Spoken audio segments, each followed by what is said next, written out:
It's Clobberin time! Hey, welcome, Clobberers and Clobberettes and Clobberonimos, to Monday Night Mark C. Comics Talk. And man, I'm just so pumped up for tonight because I got one of my greatest pals ever, the greatest fellow to podcast with in the entire world. Sorry, all of you other people. Oh, don't tell Raquel I said that. Well, I said fellow, so we're covered. Because I don't want her to get jealous now. She's jealous that way. I love you, Raquel. And by the way, Mark D with a C, don't you get jealous either, too. But Retroblasting. I'm just busting his ass because he's he could take it. We love Mark D with the C too. Michael with Retroblasting, my great friend, who we've been doing this together for a very long time. Mm-hmm. Oh man, dude, what is it? What year is this? Was at least 11 years now or something? Yep, at least 11, if not more. Yeah. Wow, man. Yep. And just so much fun always hanging out with you, buddy. I know you're a very busy man with an extraordinary channel that I know everyone here knows, but in the off chance that they don't, here's the link to. I'm my own worst moderator. Sorry. No, you're fine. Link in the in my description there. It's in my description below, but it's also in my chat. Retroblasting, folks. Well, how's it going, man? How's the channel going? What's up with you? Everything's pretty much fine. I'm slogging my way through a B-roll shoot to end all B-roll shoots. Bionic 6 Part 2 is in production, and I can't wait to get past it and put it in my rearview mirror. I find the whole toy line to be very pretty, but very uninspiring, if that makes any sense. So I'm just kind of working my way through it, and otherwise I've got some ideas for some new videos, and I'm always putting new irons in the fire. And then you came along and said, hey, do you want to talk about Spider-Man? And I said, I always want to talk about Spider-Man. Always. So yeah, so I'm here to get away from some rather mediocre superheroes known as the Bionic 6 and talk about a truly great superhero in Spider-Man. We love him. We love that web slinger. The only one that ever matters, by the way, Peter Parker, just so in case if you don't know, there's no other Spider-Man, folks. And I'll die on that hill with a bunch of web shooters firing right at you. It was an interesting moment in the early 90s when they tried to put out the whole 2099 universe. Yeah. And I remember getting Spider-Man 2099 #1. I was collecting the other 4 Spider-Man titles, or 5 at that point, because they had Unlimited out at that point. Because I just wanted to be a Spider-Man guy. And I remember going, oh, it's in the future, and it's not Peter Parker, and this is weird. And I hung on for about 4 issues, and I was like, yeah, I can't do this. It's like I can't. I don't blame you. I never picked that title up. I looked at it and go, nah. Yeah. Nah, nothing personal, but no, he's only Peter Parker. But even actually, to be honest, even though I love Peter Parker at that time, I wasn't even buying any of the regular Spider-Man comics, something we will get into a little bit later, because everyone, this is such a busy man that I don't like to bug him for no reason, but if I could get him every night, he knows I would. And I would bug Mike, please go, but I won't do it because I have too much respect for him. I know he's busy.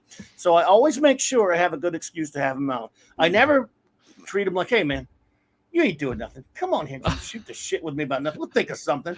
Although he would be great at that too. I don't do that to him. So I got to have some kind of topic.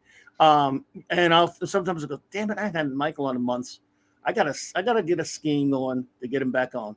But I want it to be something that, in all seriousness though, Michael, it's always something that we both like, that we're both really, really interested in. And we've had, in fact, one time I was telling you, dude, did we ever talk about this? And you go, yeah, I think we did. Shit, I wanted to talk about that again. Well, this one. If it's been long enough that we don't remember the conversation, we can always have a do-over.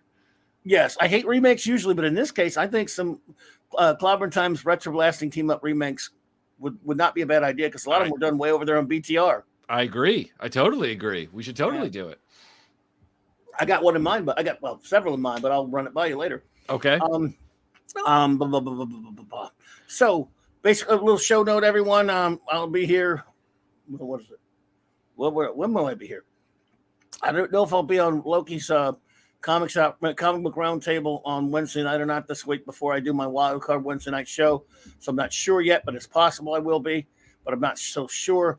Thursday night, the clubhouse as always with Raquel and Mark, and then Saturday night Star Trek. Thank you all, everyone who hung out with us for Saturday night Star Trek. We had a wonderful time as always, and 4 more episodes of Deep Space Nine. And I promise not to play the Alan Moraine thing that much because I know it's pissing people off. I can't help it. It's Mark D's fault for giving me that sound clip. I can't help it. Everyone really hates it, by the way, but it's aggravating, so I have to do it. I like to aggravate people. Oh, shit. But anyway, so, like I said, we've talked about so many topics, but rarely, one thing we haven't talked about a whole lot over the years, Michael, if you think about it, is comics. Right. Because I'm intimidated as hell by your level of knowledge. I feel like a worthless noob next to you. Dude, come on now. No, I'm not saying it's you doing it. I'm saying it's my insecurity. I'm like, I don't know. Oh, man. I don't know. I don't know. See, you can't say that anymore after seeing that video of yours because that was what I just watched it again tonight. By the way. Oh, thank you. Oh, dude, it's so good. Let me tell you, all your videos are fantastic, of course. But for example, and I've always said this. You can make a video about something, and many times you do, because I don't know a lot of the same. We're not always in the same wheelhouse in terms of the things that we're passionate about. So I can watch a video of yours about a cartoon from the 80s that I know nothing about, or anything like G.I. Joe's or things I know nothing about. And the videos is just extraordinary. And you learn things, and it's just so well done, so well made. So you can imagine when you make something about a subject that I'm really that I'm totally nuts for, which you do often as well. In this case, comics, and of course, Spider-Man. For Iconicon 2022, for those who are not familiar, Iconicon is a virtual online con that Retroblasting has put together for now 2 years, 2021 and 2022. Go to their website, look for the Iconicon playlists. You did a video, this was back in almost like July now. Yep, I believe. Called The Complete Spider-Man. Yes. You, sir, of course, as many of us are, a Spider-Man fan, a Superman fan, and I know you like some other comics like G.I. Joe and many others. So you do like comics, and you've read comics, and you've collected comics, of course. Yep.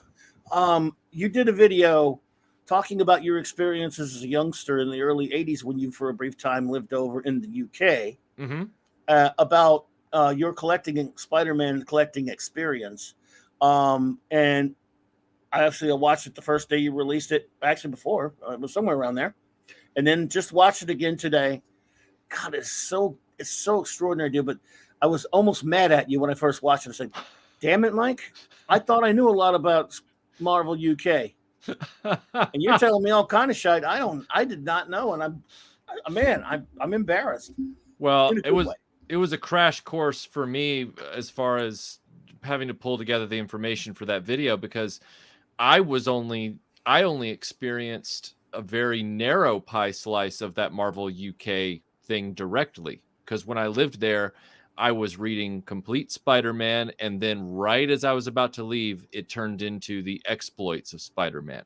So I didn't know all the stuff that I eventually packed into that video. I had to deep dive into all this weird history across various websites, try and figure out all the weird Marvel UK publishing stuff that went on, and it was really interesting, but it was also very mind-boggling. It was like, okay, so wait, his title changed names like 15 times, and it even changed the orientation of the book. The physical orientation of the book changed like twice. And sometimes it was just on raw newsprint, and sometimes it was a tabloid size magazine, and it was just like it was yes, yeah, it was crazy. And then I had to figure out how to condense all that information into a preamble so that I could get into the whole thing about the title The Complete Spider-Man, which was just one brief 2.5-year stint or whatever it was in the middle of Marvel UK's crazy Spider-Man run. So yeah, it was really an interesting challenge. Well, you never do anything halfway, dude. So it was so thorough and so extraordinary. I mean, this video is not only highly entertaining, it's extraordinarily informative. If you're a Spider-Man fan at all, folks, trust me, go to Michael's site, go to Retroblasting, find on the Iconicon playlist. Well, there are a lot of great videos on there, of course. They're all great. But especially if you're a Spidey fan, go check that one out if you haven't already. The Complete Spider-Man. It's just extraordinary. And I want to thank, we have a super chat. I want to thank Mr. Let's see, Scott Knudsen. Yeah. Hello there, Scott. He's a huge Marvel collector, big Spider-Man fan as well. He's got a massive Marvel Comics collection. Good guy. Well, absolutely. Well, thank you so much for the $20 super chat. You were too kind, very generous of you. I really appreciate that, sir. He says, when I look at the number of enduring villains and supporting casts they introduced, I think the first 20 issues of The Amazing Spider-Man represent the greatest creative streak in comics history. Well, I'll tell you what, you wouldn't get too many arguments or you wouldn't get too many people if they had another to put too many higher than that. I'm with you. Steve Ditko's extraordinary output and creativity on Spider-Man is amongst the greatest ever for sure, Scott. So no argument here, my friend. I love, it's the Kirby run of FF, the Kirby run of Thor, a couple of other ones, but Spidey has an extraordinary rogues gallery, and it's just phenomenal. We'll talk a little bit about that, in fact, a little bit later. But I want to thank everyone for being here with us tonight. The great Mark D with the C, our engineer, Scuba Pete's here, the great Chris Persia, Eric K, I believe I saw him there. Everyone, the great J-Man and Decepticon, two fantastic friends as well, and Tim Hayes, hey there, Donnie Pearson. You got a lot of people here who, of course, great Retroblasting fans. A lot of my members are here too. D Bud Martin, Kal-El. So many of you are here that my chat. Hey, Brian Hepburn, all went by on me so fast. Hello there, Mrs. Scuba Pete. That old rascal Scuba Pete. You got to watch that guy. Let's just, you just never know with him. But good to see you all, man. And I just, everyone here with Michael French from Retroblasting, and we have so much fun. That video, dude. Let's see. I've always been fascinated by Marvel UK. Mm-hmm. I think the first Marvel UK anything I got, of course, was Doctor Who Weekly Magazine. Yeah. And of course it had Doctor Who comics in there. And then I started getting some of the other ones that, they would trickle over here a little bit, like some of their weekly mags. I got a big Blake Sevens fan. I got a couple of the Blake Seven Weekly magazine. It went to Doctor Who Monthly after that. And then I started getting some of the other, obviously non-Marvel, but I got a lot of British books too. I used to get Warrior magazine, some of Alan Moore's early stuff in there. 2000 AD, I'm a big fan of. Oh yeah. So I love a lot of the British stuff. Of course, their comics. Judge Dredd, I guess Judge Dredd would be my first British comic book character. But I knew that they were, I knew not at the time so much, but I knew that they were reprinting a lot of Marvel books over there in various formats and changing up things. And since then, through venues such as my favorite mag out there is Back Issue Magazine by TwoMorrows. I have every issue of it. They've done some great write-ups on Marvel UK, and I'm always fascinated by what went on over there. And a couple of over the past couple of years, a couple of guys on Twitter who are British comic book fans are constantly posting all kind of stuff of old Marvel UK covers from the 70s and 80s where they would recolor things.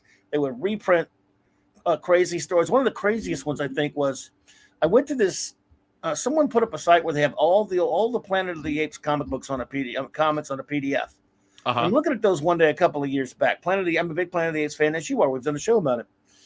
And I'm looking at the Marvel UK Planet of the Apes comic. And I see this character in there. This is from the mid or late 70s. This came out. Called a character in there called Ape Slayer. And it's this dude running around fighting apes who are driving these giant tripods and such. And I said, this looks kind of familiar. And it looks weird when they wrote the word Ape Slayer. I said, I know I've seen this comic somewhere, but no, he's fighting apes. What the hell is that? Well, I'm sure some of you may not be familiar with the early 70s Marvel comic called War of the Worlds with Killraven. I don't know if you're familiar with that book, Michael, but it was Marvel. Oh, yeah. You've seen Killraven. These were repurposed Killraven comics where they changed the Martians into apes and had this Killraven character run around killing apes. And it was It was crazy. It was bizarre. That was for Marvel UK. So if you were a kid over there, you thought it was the apes, were from Mars. Sure. Yeah. Yes. With the tripods and everything. So they used to do all kind of stuff like that, and it would.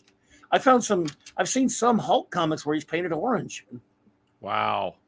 On the cover and even inside in some cases. Yeah, it was a very Wild West kind of era for international publishing, and in many ways, I miss it. I when I say miss it, I didn't have enough experience with Marvel UK like some people did throughout their whole childhoods to really make a blanket statement. What I simply mean is that Wild West thing, when things weren't so corporate and so homogenized that different things could manifest in different regions and things like that. And corporations, they have this obsession because everybody gets the same MBA from every university.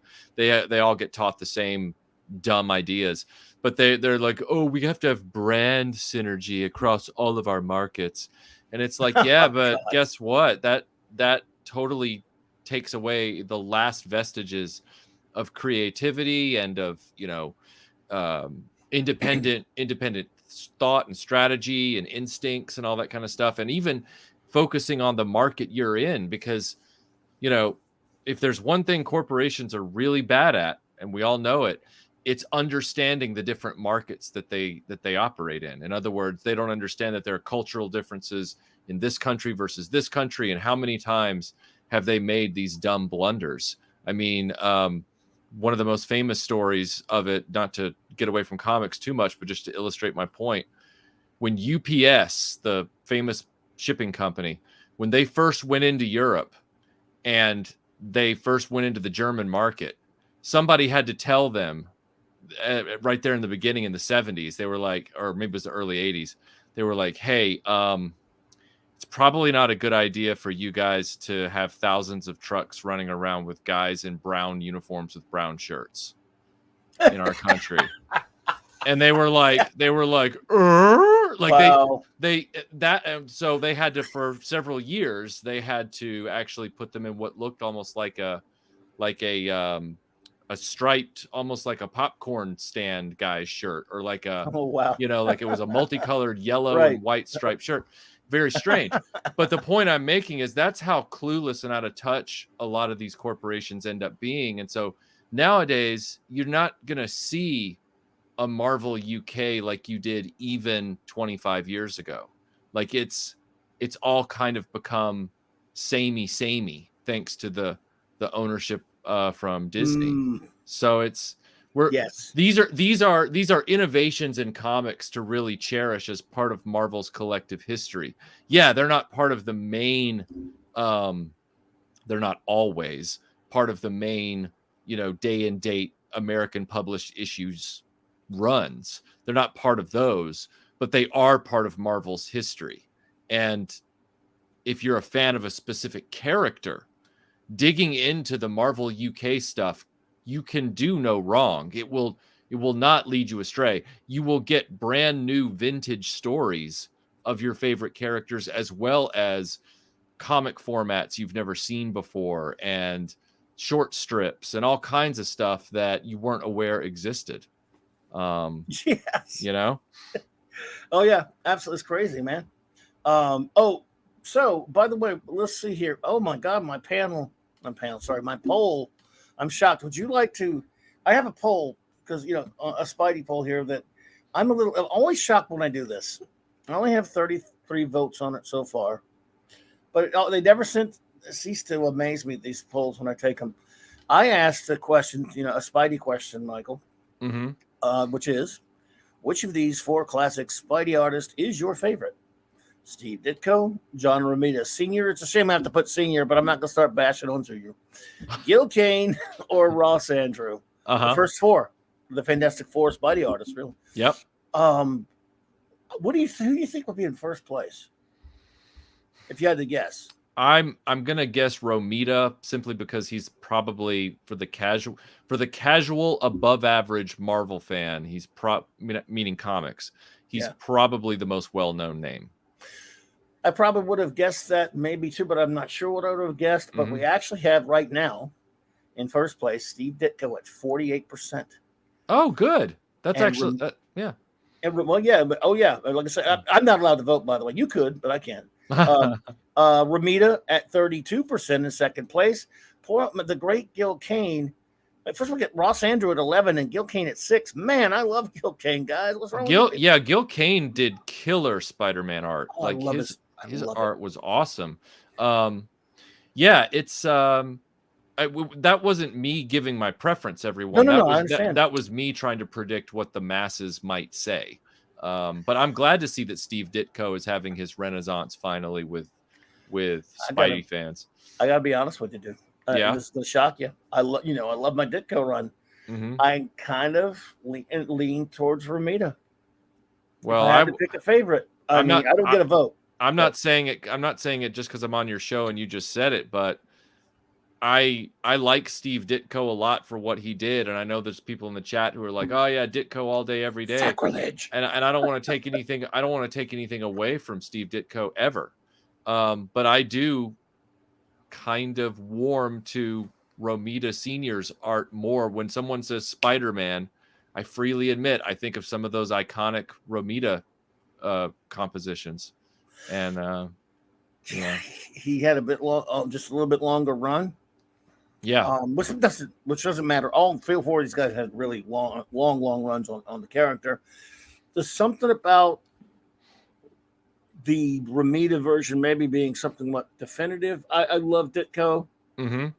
Love him. So I'm very happy to see him win it. Again, it's not like winning anything. They're all great.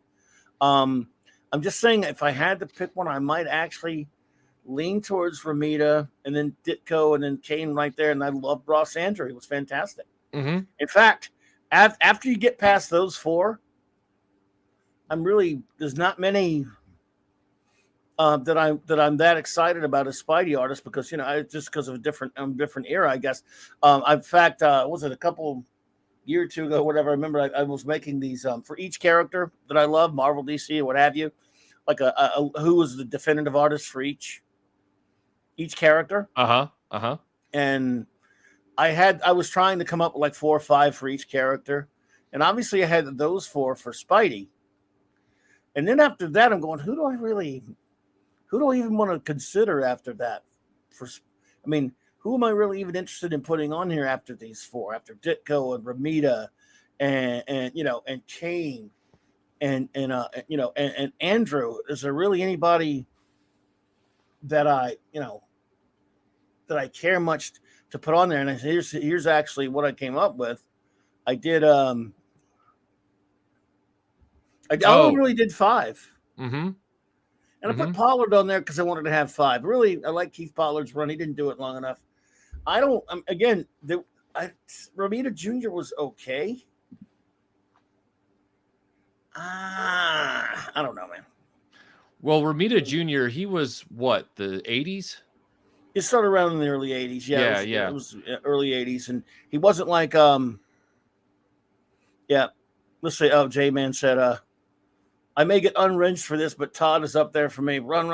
Well, I'm sorry, but everyone, please give J-Man some shin kicks and some the agony booth. And wait a minute, J-Man, I'm sorry, buddy, but here you go. Your agonizer, please.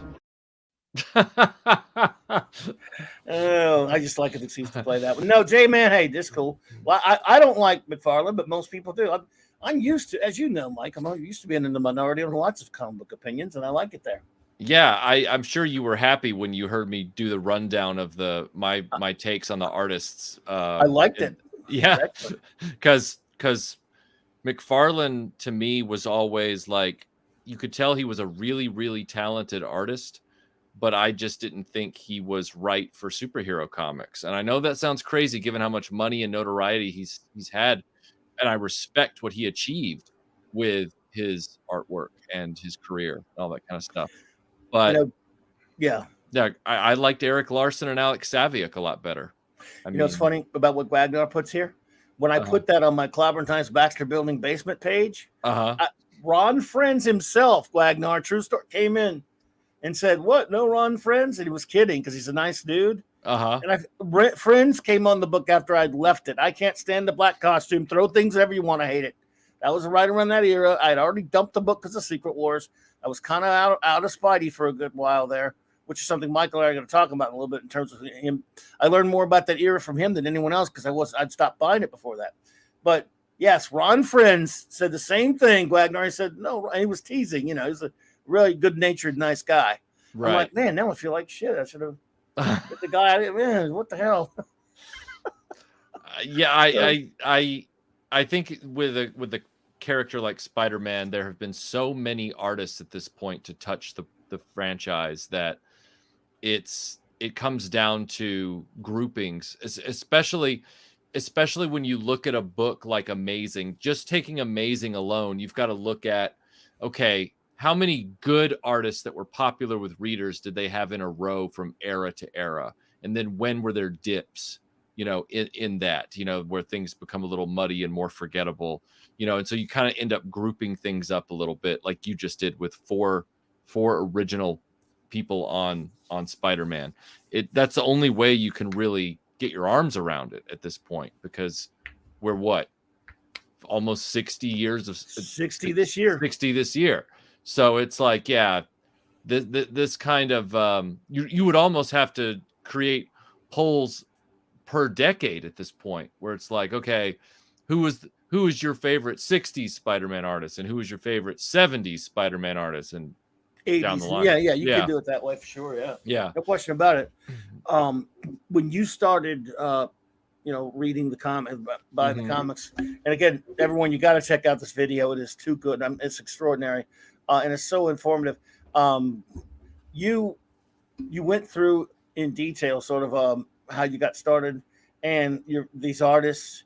You're talking about, I don't disagree on, actually I think looking at some of that stuff, I think that might have been some of Saviak's best work, because I never really liked Alex Saviak that much in any of his other stuff. I didn't like his DC work. I didn't really like some of his Marvel stuff, and I'm looking at some of the ones you're putting there, and I've looked at some of the ones you're talking about going, this is some of that's pretty good. Whereas Sal, as much as I love Sal Buscema, I don't disagree with you in the sense that he shouldn't ink himself. And at that point, he was very rushed. And Sal was always better with certain inkers, and he's a very good cartoonist and a very good storyteller. Not much of a style kind of guy. Yeah. And that's the whole thing that I was trying to point out with that book, was that when you put all four titles together in one book month to month, it's not like you go into the newsagent one month and you get a spectacular Spider-Man issue from Sal and you read it on its own. Like technically that was how it was not technically, literally that's how it was formatted to be purchased. Marvel US was like, this is its own issue and it's got its own continuity, and then you've got your Amazing, and occasionally events overlap, but they're referenced in footnotes and stuff. So you got all this kind of stuff going on. Well, if you take him on his own and you read Sal Buscema drawn Spectacular Spider-Man 10 issues without immediately turning the page to an Eric Larson Amazing Spider-Man, or a Saviak Web of Spider-Man, or a McFarlane Spider-Man issue, it's not as stark. But boy, when I was reading them and I had those collected volumes, I remember. Yeah, all in one comic there. It's crazy. Yeah. I was just like, what's going on with this particular artist? I was sitting there going, and then what happened was my brother then got the book. It was the early 90s book. It was like 30 years of Marvel Comics. It was a big hardback.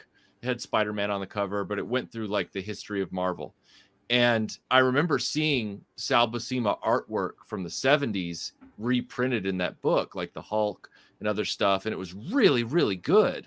And I remember going back to my Spider-Man books and going, this can't be the same guy. And it was like, nope, it is. I couldn't figure it out. To this day, I still don't really know what the deal was there. I don't know, but I tell you what, as a kid, because you were very young, seeing those, it was 4 books in one, and all those different art styles had to be kind of crazy for you. When it's still it's the same character. And not only that, by the way, here's a couple of, for those who don't know, what we're talking about now is Michael's video is about when he was collecting Spider-Man in the UK as a youngster in the early 90s, and they had this book called The Complete Spider-Man. Watch the video, it'll tell you all about it, but I'm just saying, here's some pictures of this book compiled all 4 of the current Spider-Man titles of the day. Mm-hmm. And how many issues was it? Where did they make of this? It ran for approximately 24 issues. So it ran for a full 2 years. And what they did was they used the McFarlane #1 as the launch point for this, because a few years prior it had been Spider-Man and Zoids, and that was a weird, because it reprinted. Yeah, it was really bizarre because that wasn't being published by the time I got there, but I learned about it for the video. But it reprinted the Spider-Man comics of the 80s at the time, with the black suit, and then they had this Zoids stories that they would write every month as well, or every 2 weeks, whatever it was. So then there was like a slight hiatus, and then they said, oh, they're starting a new title called Spider-Man, and Todd McFarlane is being moved over to it. Let's start a brand new reprint book called The Complete Spider-Man, and we'll use Todd McFarlane's #1 as kind of the impetus for this to happen. And they said, and then what we'll do is we'll go back through Amazing, Spectacular, and Web, and we'll pick issues from a few months back that start a new fresh story arc, and then we'll just follow it month to month from there, whatever Marvel creates. And so it became this kind of thing where, you know, sometimes I would find American issues and pick them up here and there, and then I would get a complete Spider-Man book a few months later, and like 2 out of the 4 issues inside I would have already read. So it's like, oh, but again, just getting any new Spider-Man content was exciting at that point. So, you know, you take what you can get. Oh yeah, would it surprise you to know they've actually seen, not bought, or seen issues of Spider-Man and Zoids? Oh really? I forgot. It must have been like the boxes. Every now and then you'd see at some cons back in the 80s, 90s, or maybe in the 90s, you see these boxes full of weirdly, oddly shaped comics and a lot of UK stuff. Uh-huh. And I was like, what the hell is a Zoid? I'm still saying, what the hell is a Zoid? Yeah, me too. It's like, huh? I don't know what a Zoid is.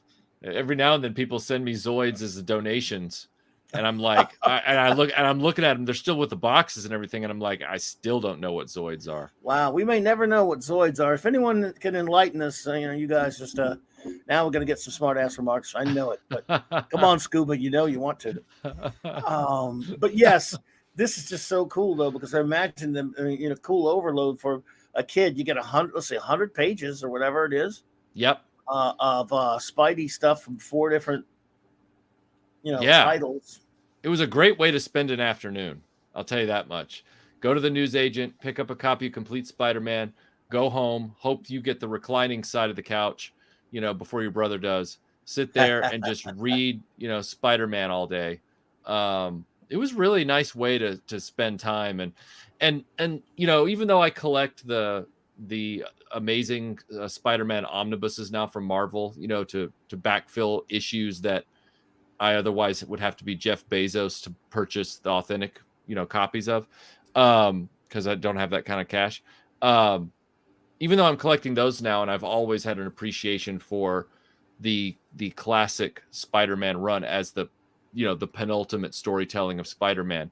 And even though I was very aware of Spider-Man for many years prior, because of things like the 1967 cartoon, which was my introduction to him, and then the Amazing Friends show, which was another contemporary show for me at the time.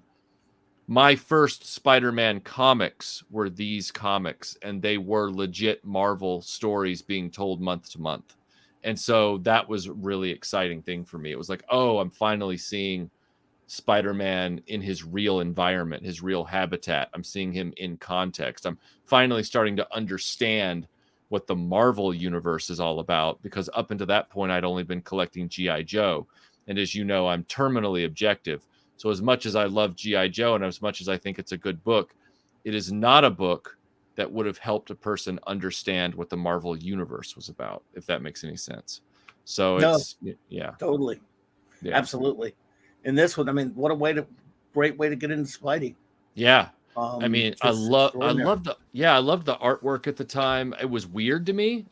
That's another thing that, a lot of people who were, they got swallowed up in the 90s and kind of forgot. Even though I hadn't collected Spider-Man comics until this point, I was very, very familiar with the character and familiar with the artwork of the character, because he was on, his those Romita images were on so many things in the 80s, like the Mego toy card backs and the books and all that kind of, like, meaning kids books and all that kind of stuff that you could buy. So, and that got translated almost directly into the artwork for Spider-Man and His Amazing Friends and other shows like that. So one of the things I used to love to imitate when I was a small child was that 1967 repeated animation of Spider-Man shooting his webs as he swung across the city. He had that kind of like one arm out, then the next arm out, then the next arm out, the next arm out. And it was very exacting. You know what I mean? Well, the first Game Boy game of Amazing Spider-Man replicated that perfectly, and it had the Romita artwork on the cartridge. And I would play that on the train in London, playing a Spider-Man game, and he was still doing the exact same thing that I remembered from that original 60s cartoon that I grew up with. Well, then a few months later, I think to myself, I should go buy some Spider-Man comics because I'm enjoying this game a lot. And what happens? I go get these comics, and the comics have him with his head or his legs wrapped around his head, and his eyes are now super huge, and his webs all look like spaghetti. And I didn't hate it or anything, but I was like, wow, this is very different from what I thought Spider-Man was. And that's when I started to pick up on, well, it kind of changed a few years ago because of Todd McFarlane, and now everybody's kind of working under a new style guide and all that kind of stuff. And so I was picking up sort of the history of Spider-Man at the same time, because it was, like very different. Like if you see that issue to the right called Super Spider-Man and Captain Britain there in the grid. Yes. That has there you go. That has a classic image of a swinging Spider-Man as I knew him in my mind. But then when I picked up an issue, it looked like the one right above it, that complete Spider-Man with the yellow cover. And I'm going, what the heck? Like, I don't remember Spider-Man ever doing that. But I quickly got into it because I really liked Eric Larson's artwork. And Eric Larson and Alex Saviuk were my boys when it came to Spider-Man. And then later on, I liked Mark Bagley. I thought he was a good transition from Eric Larson, but his stuff was not only very, very crisp and clean, which is a good thing for an artist to be, but the printing had changed to be more collectible each issue at that point. They were getting away from the pulpy paper, and they were trying to make comics, as you remember in the mid 90s, more like all prestigious and stuff, which took even more energy, I think, away from the artwork, and sometimes made it even more sanitized than it needed to be. But I'm now just waxing poetic about nothing. Don't be ridiculous. I like that you mentioned this here. This shows the kind of comics that were before that. There was Spider-Man Weekly, and I've actually seen some of these. Again, like I say, I have a couple of Marvel UK Fantastic Fours. I don't think I have this, but I love. By the way, my favorite Captain Britain costume. I like it better than the white one. Sorry, I don't know. But this was like definitely a reprint of Marvel team up with these two, and then obviously when they teamed up with them, Burn issue, by the way, I think, nice. But it's these Marvel UK comics just always fascinated me, because if I could have, if I were over there, I'd have been buying them, and I wouldn't know what a reprint or anything was. Just at that time, I just would have had a cool comic. Yeah, and that's another one right there. The Super Spider-Man TV comic. They just changed the name. They put the TV comic photo, the TV show photos on the cover, but inside it continued to be reprints. Just comics. Just comics. But hey, the show was popular at the time, and especially in the UK. So why not, capitalize on that a little bit? Yeah, that one in the middle, Spider-Man Comic Weekly, That's where the cover is printed right on newsprint paper. Yes, it is. That's from an old Peter Parker cover, but they repurposed it. Yep, for that cover. Yep, they just printed it right on raw newsprint, and that was how you got them there for a long time in the 70s and into the early 80s. Pretty amazing how Marvel UK did it.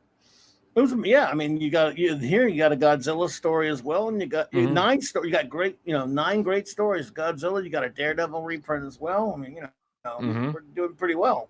By the way, 10 years ago for the 50th anniversary, I had Nicholas Hammond on my show. He was a pretty cool dude. Oh, that's so cool. I wish they'd had him in No Way Home. Yeah, what was the deal? They were supposed to have him in that, as I heard, and then I don't know. They really whiffed on that one. Weeds. They sure did. I love this Gil Kane cover here on Spider-Man Summer Special. Bonus Spidey on film special feature. What does that mean? Spider-Man Comics Weekly with Thor. Yep. Oh, that's the very first issue. That's the way it originally began. That's the very first Marvel UK right there was for Spider-Man, was Spider-Man Comics Weekly. Nice. Here's a Spider-Man annual. I never had any. I have a couple of of these Marvel annuals. I just don't have this one. I have about 4 of them or so. An FF one, an X-Men, an FF one. Let's see, I have a Spider-Man one, but not this one. And I have a Captain America, an FF. Captain America's a Steranko one. They're albums. They're not like these annuals. But these British annuals were huge. And I actually had a couple Doctor Who and Judge Dredd ones as well. And on this one, they've got photos from the TV show and some artists can't really identify who drew that cover there. Yeah, they probably got a fresh artist to do that up, custom for that particular book. Yes, indeed. So Marvel UK, like I said, because it's just always fascinated me. I always like to, every time I would find one in a bin somewhere at a con or whatever, or a comic shop, which was not often, but I grab it. You'd find them for really cheap, like in quarter bins and stuff. Yeah, mixed in with the magazines. Yep. Yeah, so it's crazy, man. But they're great stuff. So this was did they now? Do we know if they did this with any other characters, or was it just Spidey where he had it? As far in terms of a book like this, where you had a character with multiple titles, all well, that's printed that way. Weird part. I don't recall them doing this with any other title at the time. And it is odd to me that they wouldn't have done that, because you would think that they were capitalizing on a format, but apparently, as far as I could find, there wasn't any other title that replicated this format, and I'm not really sure what to attribute that to. Marvel UK was big stuff, though. Oh, Spidey was huge, especially coming out of the late 80s and into the early 90s. He was... Yeah. And he was probably the only guy with 4 titles. I mean, yes. DC, Marvel now. DC, of course, had Batman and Superman, always had a bunch of multiple titles. But for Marvel, for the longest time, now you had X titles. But I don't know. So I don't know if they had an X book like this. But other than that, FF had their 1 title, and Avengers before the Avengers had 10 freaking titles. They just had 1, 2 if you count West Coast. So most of them weren't like Spidey that had 4 titles. So yeah, it says here for Marvel UK for X-Men. I just wanted to look that up while we were talking about this topic. Was that it says for Marvel UK they had a. Let's see what it says here. I'm trying to find the beginning of the sentence. Boy, this is a run-on sentence. It says some X-Men stories from several years later would be reprinted in Marvel Superheroes Secret Wars fortnightly. Though by this time, Marvel UK's former practice of reprinting pretty much all of an ongoing strip in chronological order, even across several titles, had been abandoned, so large sections of the X-Men's continuity were missed out, making it a somewhat disjointed reading experience for some readers. Characters were now on the team whose introductions to it were never reprinted in Britain. For one thing, including the title Magneto, or one thing including Magneto, who previously had been their archenemy and was now their ally, and a second comic titled just X-Men, and that featured reprints of the 1990 series, but that was launched in 1994, a year after I left, and they say that title quickly failed. So it looks like while Spider-Man kept going strong as the exploits of Spider-Man, and then it changed titles again in the late 90s and kept going, the other Marvel comics had a hard time finding a foothold. Wow. Yeah. Yeah. Well, X-Men were so popular, but nothing compared to Spidey, I guess, over there. So yeah, X-Men. I think even though X-Men is something that got published, semi-regularly, it never stuck around long over there compared to Spider-Man. I would imagine. I just have this sneaking feeling that the Hulk was really popular over there because the Hulk and Spider-Man got teamed up in books more than a few times as far as like putting their two titles together in the 70s and 80s for a spell. So I would imagine that the Hulk did pretty well over there. Yeah, I did see him even in some of those older ones, some of those older Marvel UK books. Oh, look, there's an annual I got. Collectors Marvel Presents annuals, UK annuals. I have the other ones as well. So yeah, the X-Men. I mean, it's kind of fun to think that Spider-Man was more popular even than the X-Men. Still, thank you. Nothing against the X-Men now, obviously. Just say it. I've often wondered. I'm going to say this now, and I know that there's people out there who considered themselves pretty smart pre-adolescent kids, but I don't buy it. I think most kids who are our age who were buying X-Men were buying it for the pictures. I don't think they were actually absorbing the book before the age of 13. X-Men was so convoluted and it was so involved. And I remember just keeping it at arm's length as a kid, just looking at it going, yeah, I'm never going to understand what's going on in that book. Chris Claremont was very verbose.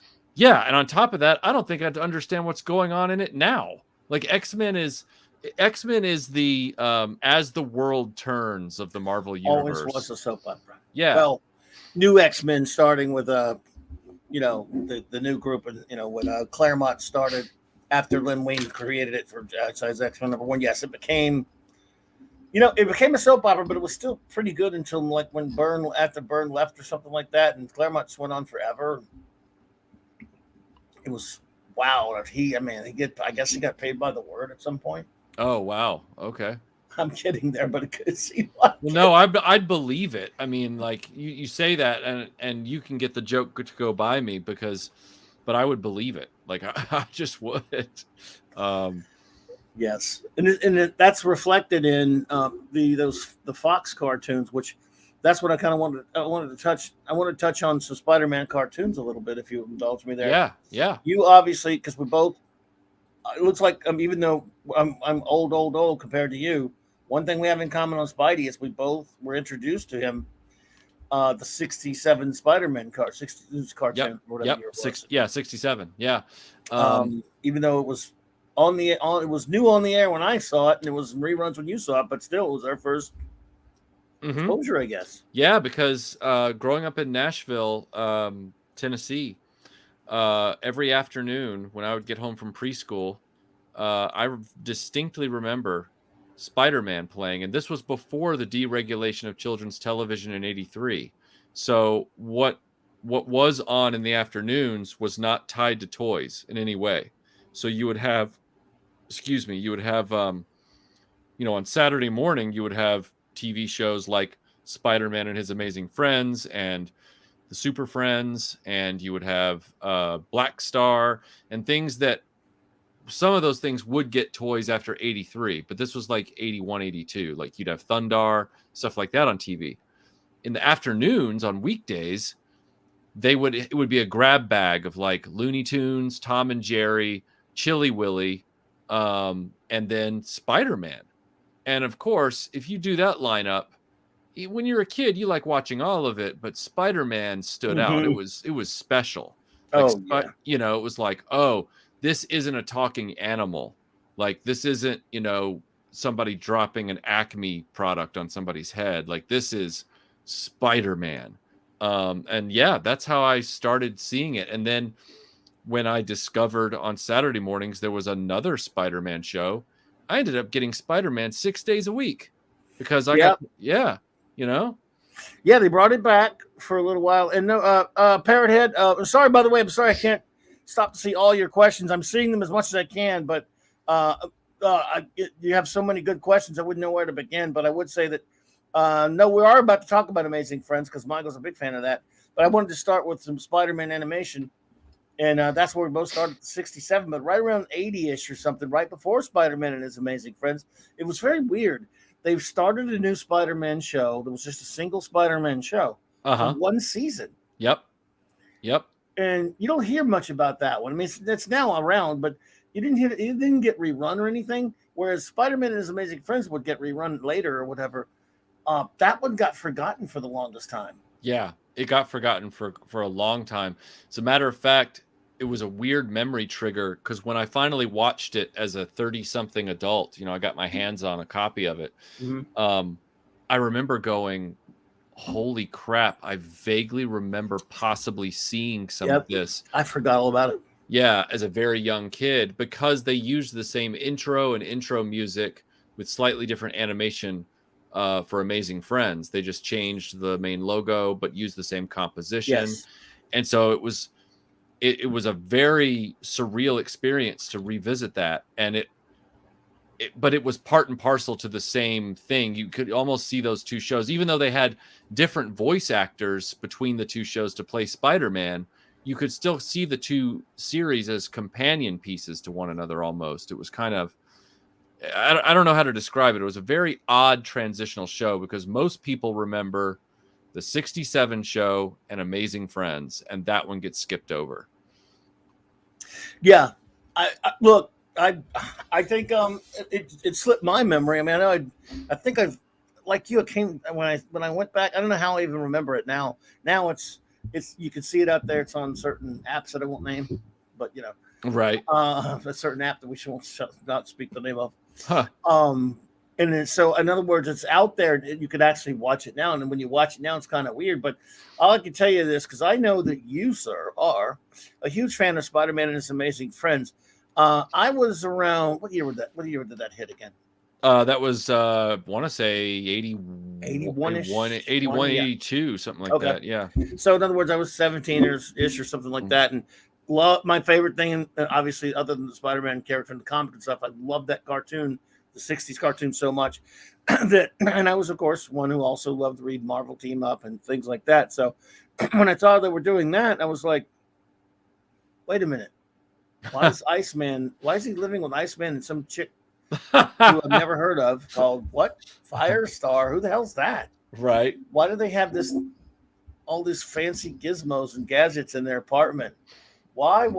Spider-Man is a loner who teams up. Yes, in Marvel Team Up, he'll team up with people, but and as when you're 17 years old, you're at that point where you're going to be a lot more snobby about your superheroes. Sure, yeah. And when you see something that you don't think is as cool as Spider-Man being the loner, and then yes, certainly getting into situations where he teams up with other Marvel heroes.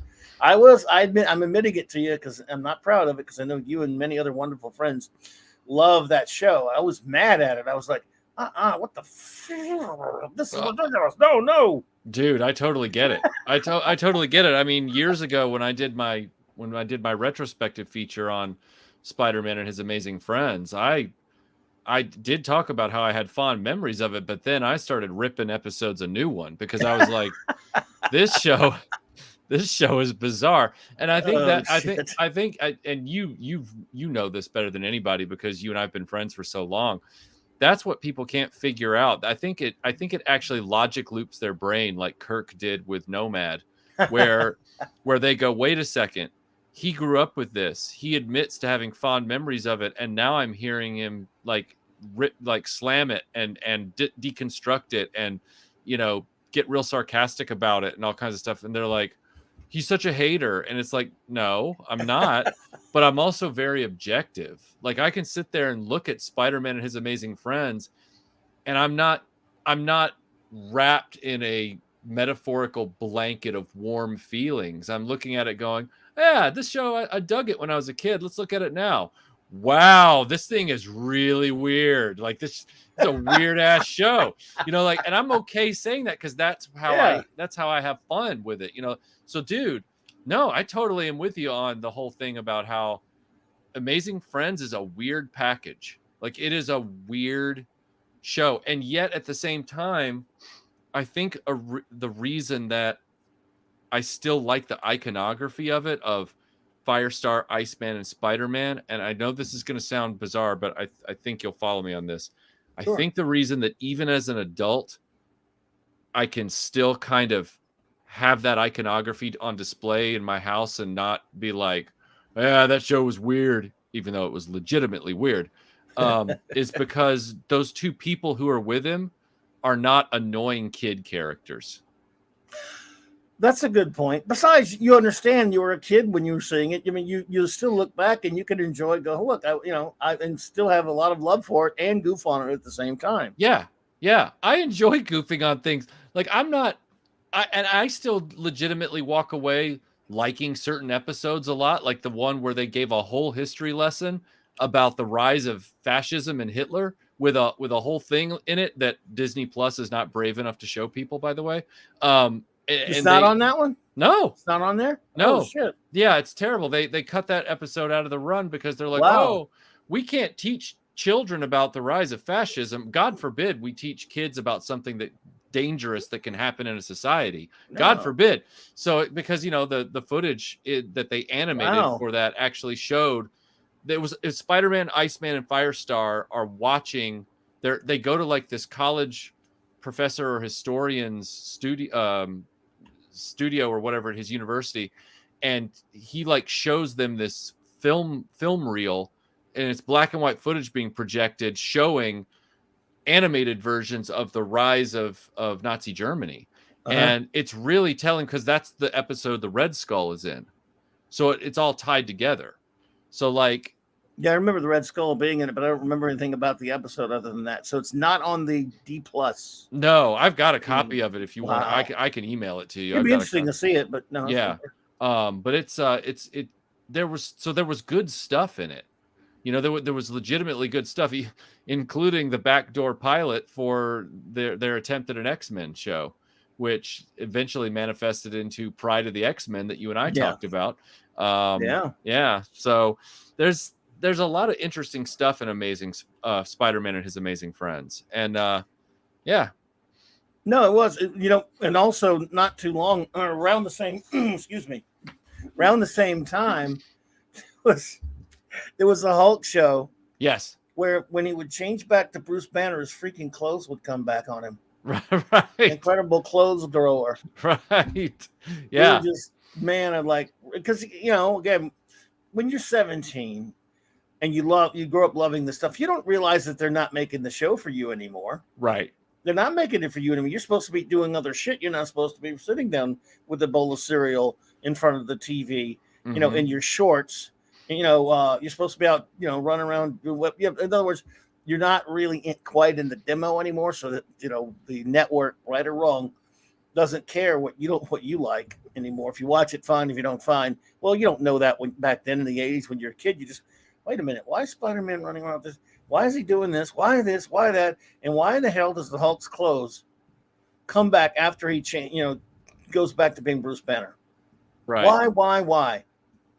They'd say get a life, but it's still not as bad as Fred and Barney Beat the Thing.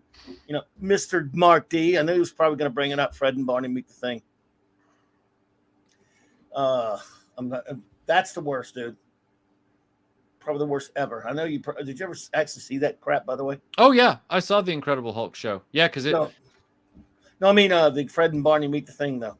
Oh, I have heard about it. I've never seen it. Oh, thing ring, do your thing. A little kid named Benjamin. Uh-huh. Puts on a goddamn ring. and becomes a thing. And he says, "Thing, ring, do your thing." Oh, And Mr. Smarty Pants Mark D with a C likes to play that thing just when we're on his show on Sunday nights. You gotta yeah. be ashamed of yourself. It sounds like Turbo Teen was a better show than that, which It is was saying even- something. It was even worse than the late 70s FF cartoon with Herbie. Oh, Wow. was it better than Rubik's The Amazing Cube? Because Yeah, no. For me, I guess not, because we're doing that to the thing. And by the way, because Mark D and I, we talk about this sometimes. Back then, the ads in the comic books advertised all these different shows as Fred and Barney meet the shoe. I mean, the Shmoo, sorry. And Fred and Barney meet the thing. Well, they weren't. Obviously, it was just a block hour where they were both in the same cartoon. They don't really meet him. But yeah, the thing gets its own cartoon, and it's that trash. wow. Lord have mercy on their heathen souls. So Spidey comes back in the 90s. Now, it just so happens that about a month or so ago, because I don't. Did you watch a lot of the 90s Spidey cartoon? When I could, Fox Kids. See, we're so indoctrinated to put the word news after Fox. Yes, right. Yeah. Yes, Fox Kids. Fox Kids. Yes, was real bad. They were real bad about running reruns on consecutive Saturdays. And so I remember both with X-Men and with Spider-Man, I had this bad luck where it was like I sat down to watch it. I was real excited, even as a teenager, because I was buying the comics at the time. And then all of a sudden, the next Saturday, I'd sit down to watch the next one. And it's like, why am I seeing Jubilee running from the Sentinels episode again? I just saw that last Saturday. Oh, yeah. And why is this Spider-Man episode the Lizard one again? I just saw this last Saturday. So Fox Kids took a while to kind of like, it was almost like they burst through the door with their new animated shows, but weren't really ready to go. And so they like, tripped around for a little bit. And they did the same thing with the Tick. Like I never knew. Me too. Yeah. Me too. But I never knew when it was coming on. I never knew. It was crazy. So yeah, I liked it when I saw it, but I never got to see much of it. Spidey or X-Men, both of them. Oh, I saw a lot more Spider-Man than I did X-Men, just based on my interest, and also Fox Kids was a lot worse about X-Men episodes getting out in a timely fashion than they were Spider-Man. So yeah. So that was just at a time when I had young kids and I was working. I was always working on Saturdays, but I got to watch Spidey sporadically here and there. So just very recently, I always thought, I've watched that show, but not every episode, not religiously or anything like that. Yeah. So just last month, I decided, since I have a certain I have certain access to a certain app that I don't pay for, but I have someone's codes. Yeah. I know it's no excuse. I know I'm giving them views. I don't give a shit. I'm poor. I have nothing else to do. It's fine. The fandoms have already empowered them and fueled that rocket. There's no stopping it now. Rocket's out in the stratosphere. Yep. So I decided, I binged, the whole Spidey run. Now I'm almost toward the end of doing it with the X-Men as well. And I binged that whole Spidey. I remembered bits and pieces, episodes here and there. Uh-huh. I was doing a little bit of research because pretty soon I'm going to be doing it. I think Nick, my friend Nick Weiser, and I, hail Nick, we're probably going to do something like a retrospective, a little like just a show where we talk a little bit about that cartoon and look back at it. But I read something where the show's producer, and I know it was good old Larry Houston. He wasn't the one I'm talking about. It was some other guy, because Larry Houston actually knows comics. Right. This guy, I forget his name, said that it was some interviews where he said that he told Fox, he asked Fox or whatever, I want get me all these old comics. I want to be true to the comic. I want you to, and they bought him a few at the time trade paperbacks. And back then there weren't many trade paperbacks. Also, I don't know what he's talking about, but he said no. He talked them into going and investing in, spending a lot of money on all the back issues of all the Spider-Man comics. I find that a little difficult to believe that they got them all, but let's just a lot of Marvel Tales, maybe. I don't know. Let's just give him the benefit of the doubt. If I'm giving him the benefit of the doubt, dude, you didn't do your research. Because as entertaining as the cartoon is, and it is, Mhm. Some of the restrictions were really ridiculous. Like, don't have Morbius if you can't say blood sucking, and you have him extracting plasma with his fingers. Just don't adapt that story. Leave him alone. He's just Right. Don't have Blade if he's got to have a goddamn lightsaber. Please, just Yep. don't have Punisher if he's got to have all these silly gadgets. But but anyway, it was okay. It was pretty good sometimes. But I remember the first time I really got annoyed with it is when we had the Insidious 6, not the Sinister 6, Right. the Insidious 6, and it's the wrong group anyway. So they never do a Sinister 6. They had an Insidious 6, and it was just a couple of the right people and a couple of the wrong people in the group. And I'm like, well, why did you want all that so-called research material when you won't get it right? I don't understand it. Sure. Call me crazy. I don't get it. What would you need it for? Idiot. And dude, there's a lot of dopey shit in it, but the last season was the Secret Wars that they did was so goddamn bad. Yeah. What happened? What happened in that version? Well, they took this, and then I never liked the comic. We all know it was just a toy grab by Jim Shooter, but Beyonder, this whole time he's had his Madam Web always bothering Spider-Man about stuff, and there was some fun episodes of the show. Don't get me wrong, I enjoyed it, but it was just silly. And she basically, she and the Beyonder take him to this planet, and he tells she's been grooming him for this big battle ahead. The Beyonder wants to find out what, just like in the comics, sort of what's better, what's stronger, good or evil. So he finds this alien planet that's very peaceful, very advanced. The people are these alien-looking aliens, are benign. They have like a paradise, and he decides to unleash 7 or 8 horrible Marvel Universe villains on that planet to basically ruin it. Uh-huh. And then he tells Spider-Man, you get to bring 7 or whatever superheroes to help you fight a war against them. So the Beyonder ruins a peaceful planet for this. That's pretty weird. And then you're supposed to believe that Spider-Man is bossing around Captain America and Reed Richards and Iron Man, and Spider-Man's the boss. Spider-Man's the leader. I don't. What they did to Captain America? Holy shit! His origin's screwed.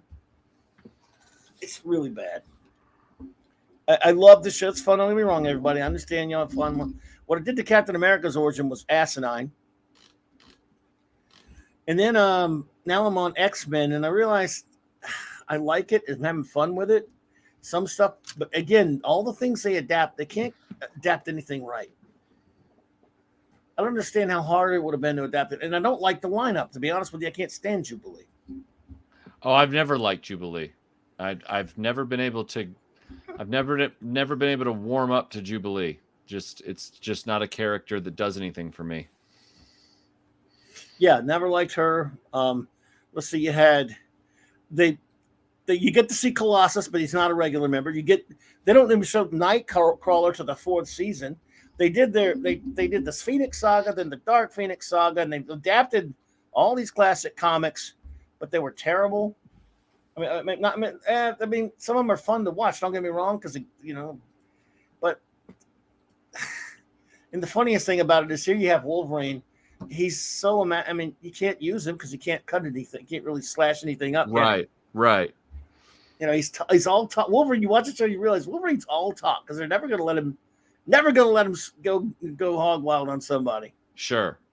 Yeah, that is the real disadvantage with animated comic book properties from back then, and now, frankly, with Disney in control, you're not going to get it either because Disney's going to shy away from doing anything, aside from, I guess, being strong-armed by the potential billions of dollars that Deadpool can earn. Disney's not going to do anything either. Right. I know, KB, look, don't get me wrong. I'm having a ball watching it. I'm look, it's fun going back and watch that stuff. I'm just saying through my certain comic geek lens of the time, I don't like a lot of the decisions they made adapting, and I'm having a lot of fun, messing around with it. But I don't know. I have a lot of issues with some of the things they do on the show. Mm-hmm. There's some of their decisions, but it's a lot of fun, and it's a lot more fun than watching any modern stuff they make now. But no, so I don't hate it. I'm kind of just goofing on it. It's certain thing. You know what I mean? So. Oh, I do. Did you watch that one much either? Or? No. I you talking about the X-Men one? Yes. Yeah, I didn't watch the X-Men one very much because I could never get Fox Kids to show me new episodes. It got infuriating after a while. It's like I give up. Yeah. They really messed up Dazzler. Oh. Yeah. They always mess up Dazzler. Yeah, I know you're a Dazzler guy. I am a Dazzler guy. Yeah. And but then again, I've always got the quirky sense of, everybody else is like, ooh, they're all like for the one character, and I'm like, I like that character, and they're like, you mean the weird one that nobody else cares about? And I'm like, yeah, I kind of like that one. Yeah, that's me. Where I like a lot of obscure characters that you're never going to see that much of them, So, but anyway, it was pretty fun though. Like I said, and they've tried. I like that one better. I didn't watch any of the other X-Men cartoons except for Wolverine and the X-Men. Oh yeah, Melinda and I tried to watch that one, and it was on Netflix for free for a while. And we got through a few episodes, and then we got distracted by something, and then we never finished it. Yeah, that happened with me a little bit. I might go back and watch it after I get through with this. I mean, it was what I saw was okay, but it was still like here. This was right after the horrible Wolverine Origins movie came out. Oh God, yeah.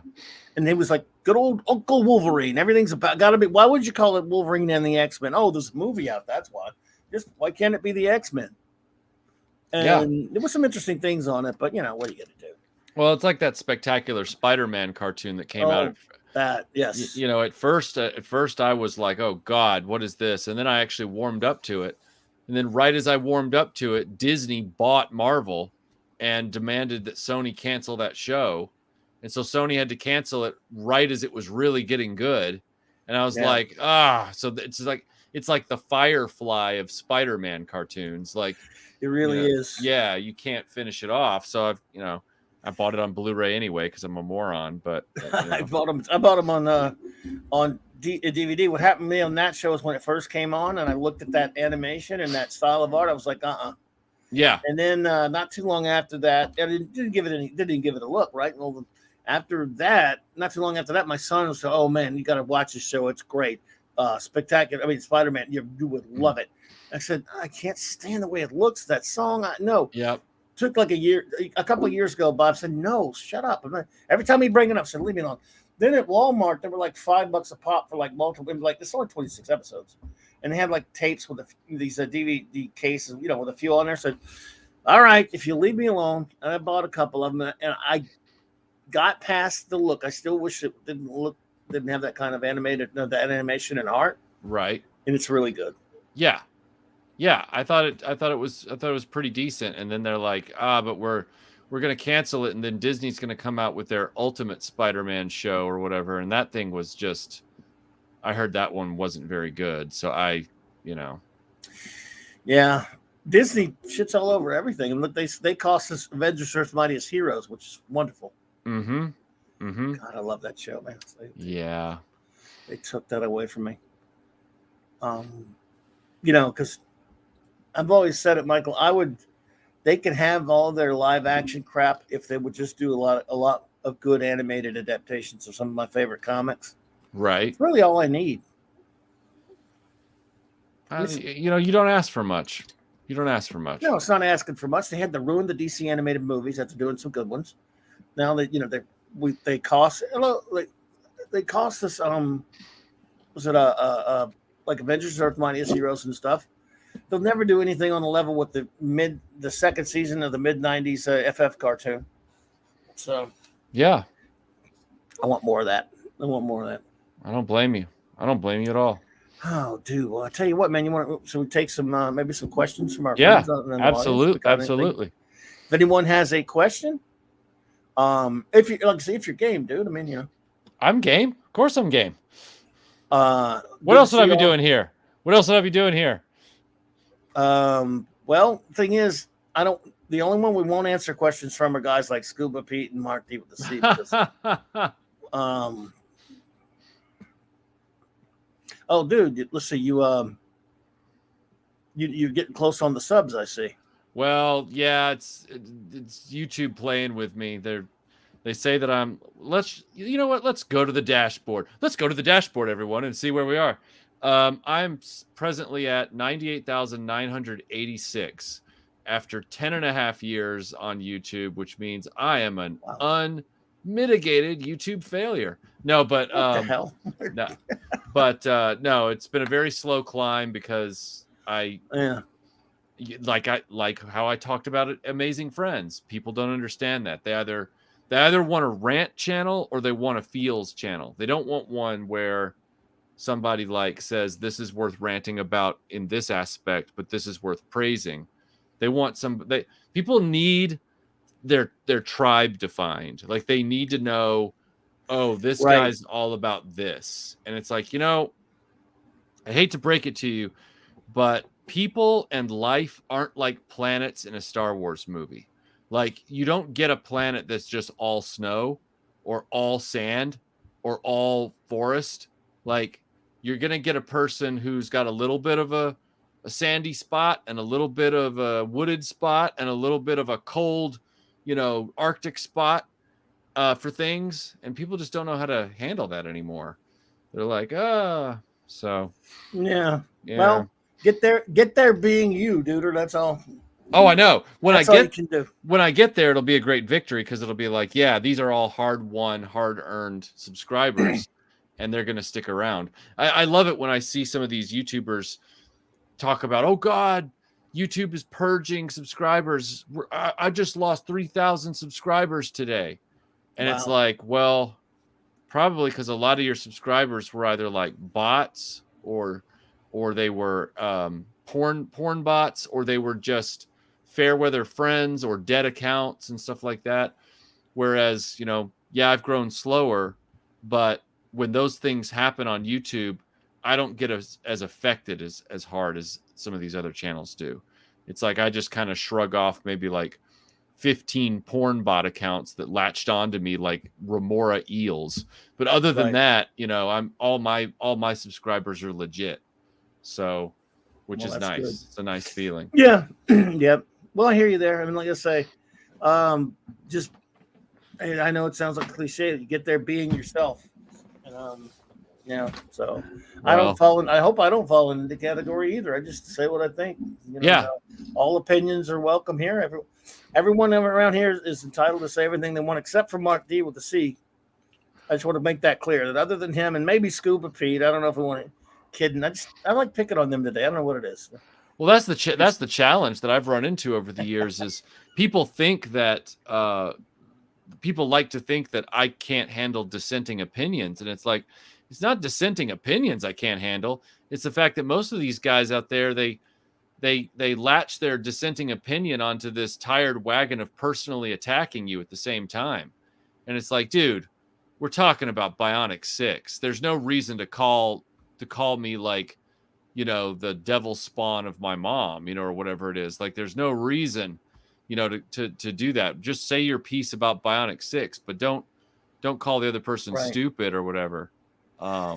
I mean, and there's the thing. You never put a video out that says, well, this is garbage, and if you like it, you're an idiot or whatever. No. I mean, you never do anything like that. People are just too sensitive and stuff.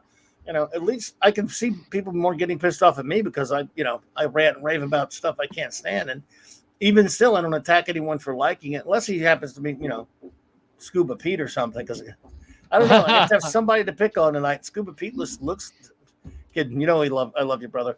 But we have we have one question from Mark D with the C. Okay. He says, have you been put in charge of the FF movie? I mean, this one directed at me. Yes, as I've often said to you, sir, I put myself in charge of it. And anything they put out that is called a Fantastic Four movie by Disney is invalid. Do not go watch it, and don't consider it a Fantastic Four movie because they haven't run it and have it approved by me. I don't know how many times I have to make that clear. Only I decide what is a Fantastic Four movie and what isn't. I think that's fair policy. I can't be any more fair than that, can you? I mean, no, you really can't. You're being very diplomatic, but you're standing firm, and I respect that. Yeah. So I just, again, I don't understand why they're even bothering right now because they haven't called me yet. Mm-hmm. I've not gotten one call from Kevin Feige to say, look, okay, well, what about if we do this? How about this person as this character? So none. Well, he should know that without my approval, it's invalid. Because I have a direct line to Jack Kirby, and that's it. This is the way it is. So, what do you think of the new McFarlane Superpowers retro figures? Oh boy, good one. Oh boy, I know what I think, and I think I know what you do. I don't know. Although we have not discussed it, but yeah. I think it's a useless exercise because one, he didn't make them in the same scale as the original Superpowers figures. Yeah. They're too tall. Which is like, what? Then what's the point? Because his whole philosophy was, I'm going to continue the Superpowers line the way I'd always hoped it would be continued with figures they never made and versions of heroes they never made. And I'm like, great, but I can't even stand these next to my other figures. They don't blend, Todd. They don't blend. What are you doing? So I didn't pick up any of them. I got for a birthday present, my friend Claude got me the Superman figure and the Supermobile. Supermobile's really nice. Oh, okay, well, that's good. The Superman figure, it's a decent figure, but like you, I look at it and go, well, why would you make it this?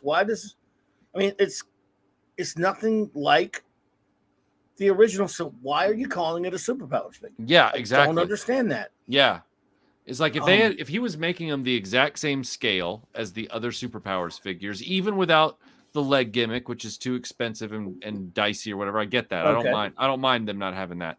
But if you just make them at the same scale so they could stand next to the other ones and all look of a kind, like they do with the Hasbro Star Wars Retro Collection, they are 99.9% the same scale. So they can stand amongst your Kenner figures and kind of blend in. Yeah. It's like, what's the point of this, Todd? Like, is this a copyright problem with, old Kenner designs? Or I don't know. It's not even the scale. That's one thing. And there's another. Have you seen Batman? He looks nothing like the Superman. I mean, zero. Right. At least Superman is the same color. He's not the same. Batman. And then why would you do a Jon Stewart figure? I know he was planned at some point, but I don't understand that. What's the other one they did? Darkseid looks like garbage. Yep. Like I said, that Supermobile, which they never did before. So that's really nice. He gave me that. I love it. I mean, and I love having that with that figure, even though it's not, but I still don't understand what the point is of calling these Superpower figures. The only thing that looks like Superpowers is the card art. With Garcia Lopez art on it. Yeah, which is always nice to see, but I mean, geez, like useless. Yeah, it was a very useless exercise. Pat S is asking about the Mego-ish figures. Says I love the Three Stooges ones. Also, is Little Eve's version of the locomotion the best version? I get what you're doing, Pat. First of all, I think the new released Mego figures, when you can find them, I don't like the ones they do that are just exclusives because they're too hard to get. But the ones that were in stores, I loved the fact that they were an affordable price and that they were true to the whole Mego milieu, as people would say. I really liked everything that they were trying to do with those. As far as the best version of the locomotion, I'm going to say Kylie Minogue's version, of course, but that's because I'm totally biased in that regard, and I don't care that I'm biased in that regard. So there we are. I didn't know she did one. She did Kylie? that old song, Locomotion. Oh yeah, that was her first big hit, 1988. Oh really? Okay. Yeah. Everybody's due that. Yeah, that Locomotion. Who did the original? I don't. You know what? It's so. Isn't it bad that I don't know that because it's not. I'm obsessed with the cover. So that's not always the case, but usually somebody Usually people like the original, but it happens. Sometimes we hear the cover first, and so. Now it says Everyone locomotive. is doing a brand new dance now. If that's what I'm thinking of, yeah. So Yeah, Three so Stooges Migos. Are there Three Stooges Migos? Haven't seen those. yeah, they licensed a number of different sort of what do you call it, offbeat properties.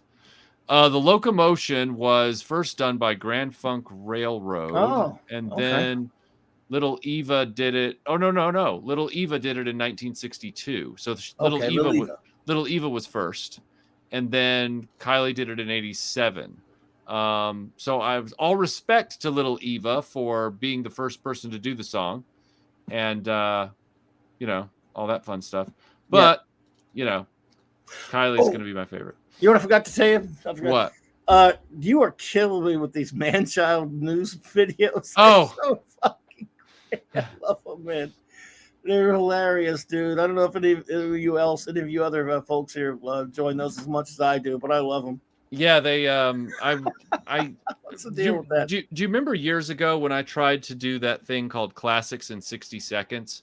Yes. I was trying to get our generation, even if they would never watch an old movie, I was trying to get them to just educate themselves on movies. And I thought 60 seconds wasn't too much to ask. I rattled out the plot with a timer and everything. And that was still too much for these idiots. They were like, I don't want to watch old stuff. It's 60 seconds, you boor. But they wouldn't do it. So I had this idea. I was like, well, maybe what I'll do, this is years later, of course. I thought, yes, I still like old stuff, and I still like the way people did things back then, and it's fun, and it's. So I thought, you know what? I'm just gonna do the whole 1930s newsreel announcer, and get the effects and stuff, and I'm gonna call it Man-Child News, and I'm gonna just run down all the big news in the middle of the month, whatever it is, the stuff that's the most weird or funny or eye rolling or whatever. And do it that way. And the fun part was the fun quirk byproduct of all this is that there's people who sit there and say, oh, well, they like the series. They're not insulting the series, but they're like, it kind of sounds like Michael's like doing a newsreel as Skeletor. And I'm like, what? Oh, you heathens. Oh, like, I'm just like, it's like, wow. first of all, I hate to break it to you guys, Skeletor, his voice is actually an exaggeration of a 1930s newsreel announcer. So, like, it's the other way around. And this gets back. Shit. It's like, because I could actually do a conversation between the newsreel announcer and Skeletor, and they would sound totally different. Like, not totally different. They're in the same range. But, like, Skeletor is a totally extreme exaggeration in a different direction. So like if it was the newsreel announcer from the 30s, he'd be like, Man-Child News presents news on the march, like that. Where if it was Skeletor, he'd be like, Man-Child News presents news on the march. Like, he's a totally different voice. And I did that wrong because I got headphones on, but that's if you did it like that, I would think, is that his doing Skeletor? But you did nothing close to Skeletor to me. Right. No, it's not Skeletor at all. But some people, they just hear like a pitch and they just kind of run with it. Yeah. But it's been fun to do those. And you get the idiots who are kind of like, there's, as you know, Mike, there's a lot of people out there who they're not very quick. And so that means they don't pick up on humor very quickly. True. And so, like the last one I did, I just kind of made that joke about how, does anyone really care to hear that Hilary Swank may or may not be in Cobra Kai? I know that's not really, because Next Karate Kid, wasn't really a hit movie. That was what I was trying to say. And some people took away from that. They're like, Michael hates Cobra Kai now. And I'm like, oh my God. Like, what does that have? What? Jesus like, what is Christ? Those two things aren't even the same. Like I wasn't making fun of Cobra Kai. I was making fun of the fact that Hilary Swank possibly or possibly not being in the show is a non-starter news item. Like nobody really cares. No, nobody like, cares. Yeah. I mean, if she was, it would be fine. They'd probably do. It'd be, no one would be angry either. It'd just be like, yeah, whatever. Yeah. Yeah. It's not controversial. It's just more of No. nobody thinks about the next Karate Kid. Like, let's be honest. Nobody. No, I've never even seen it. Yeah. It's I didn't not, watch it. It's not a terrible film, but it's not a memorable one. And it was like a tone deaf release because Karate Kid was already way past its prime when they tried that one out. And it was like, wow, why did we do this? I was one of 3 people in the theater that saw it. I didn't know why I did that. You know? Yeah. Yeah. I get you. It's just, yeah. Well, what is the point of all this? Why? And then again, people just, Jesus. Well, you get a lot of crap from people with the silliest things. I mean, well, I think the sillier you get, the more people you accidentally leave behind because they're like scratching their head, like, I don't get it. And you're like, oh, come on, dude. Come on. Yeah. Yeah. So, wow. So I just thought I thought it would be like a fun idea to just kind of do a 3-minute newsreel that just it's great. Took the piss out of all of these dumb news peg items in pop culture and geekdom. Well, this is one man child that thinks it's hilarious. Well, I appreciate that. Dude, me, man. That's the other thing too, is that I didn't call it man-child news to insult anybody who watched the video. It was more about let me tell you about these things that are going on that could fall into the kinds of things that you see man children get into arguments about on social media. Right. Like, that kind of thing. But also, look, I love comics. I love all this stuff, as you know. I have no problem joking around saying I'm a man child or because I'm a kid. Some of these things do bring out the kid in me. Right. And so, if you can I'm calling myself that in a joking sense because I'm like, yeah, I mean, I'm sit around. I'm sorry, when I get into a conversation about who's stronger, the Thor or the Hulk or whatever, I deserve to get called a man child. And I don't really get in that conversation much. I'm just saying, when I get into the minutia of something that happened in the story in 1976 in a Legion of Superheroes comic, and you call me a man child over it, I'll probably laugh and go, yeah, I guess I am. Who cares? It's funny. Right. I still love that stuff. Yeah, I just thought it was a fun title for a dumb newsreel. Like, yeah. But man, it's so funny, dude. It's so funny. I appreciate it. I love it, man. You got to. I hope you do more. I don't feel the pressure. I'm just saying. No. I plan on doing one in the middle of every month. So I try and do one between the second and third week of every month. Just to because some people were like, "Oh, I want you to do this weekly," and I'm like, "Yeah, no, like I can't." No. I can't do it weekly because if I do, then not only is it just going to become a rat race to try and get, but that's the other thing too, is that not every news story in geekdom is humorous or can have a spin put on it or can kind of work itself into that format. So, that gets back to the whole thing, Mike, that you and I have talked about at many Dragon Cons, is that there's a lot of people who know how to laugh at jokes, but they don't know how to construct a joke. And so then they think, so like, for example, this happened a few months back. Or maybe, it was a few months back, back in April when I did the Spice Girls video as an April Fool's gag. Well, people really enjoyed it. And then they said, next year, you've got to do New Kids on the Block toys. And I'm like, okay, let me explain to you how an April Fool's joke works. You can't telegraph that it's coming. That's been the big mistake with a lot of these social media channels, is they do something that's so obviously April Fool's right from the title that it's like, well, what was the fun in that? Like, I don't even have to watch or listen to whatever you're doing because I know you're just trying to get the yucks. Like you're practically dad joking April Fools at this point, which is not fun at all. So what I told this one guy was I said, hey, look, I appreciate the suggestion. I said, but an April Fool's joke, they've got to the viewer, they might know it's April 1st, but they still shouldn't be able to see it coming. Like they still shouldn't be able to see what's about to happen. And so, like with the Spice Girls thing, everybody assumed, oh, this is going to be an April Fool's joke because it's April Fool's Day. And then slowly but surely, they're like, wait a second, I'm into the 10th minute, the 11th minute, the 12th minute. Where's the joke? Where's the joke? Wait a minute. What? This is actually interesting. Oh, no. Where's the joke? And that was kind of the whole bait and switch. So I was telling them, no, I've got to come up with something.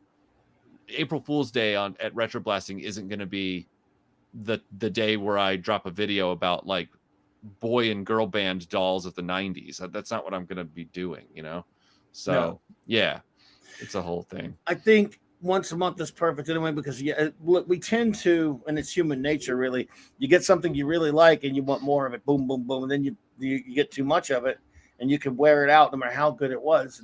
And every week, I mean, again, I think once a month is perfect. And again, only when you feel inspired. If you go a month and you don't feel it, don't do it. Do it when you feel one coming on. Yeah, exactly. Because it's like throughout the next 4 weeks, because my Google feed for news is just populated with geek stuff at this point. The algorithm of Google, the AI has said, throw every geek thing at him possible. Same here. So I read a bunch of this stuff and I just kind of take mental notes. And every now and then I'm like, that's going in the newsreel because that is just dumb. I get so many stupid ass ones. I'm going to pull it right now on my phone, especially for some reason, even though they're supposed to be. Yep, right there. Just a Black Panther Wakanda Forever could be canceled in European country. Let's see. The 2 best Star Trek episodes are about captains who give up. Yep. Every Batman actor reimagined as the Joker in chilling DC fan art. Go screw. Yeah. That Black Panther one is a perfect example of what would go in the newsreel, because then the announcer would be like, he would say something to the effect of, Black Panther 2 may be canceled in France. and then there'd be this pause. He'd be like, Black Panther 2 may be canceled in France. Could we possibly get it canceled here too?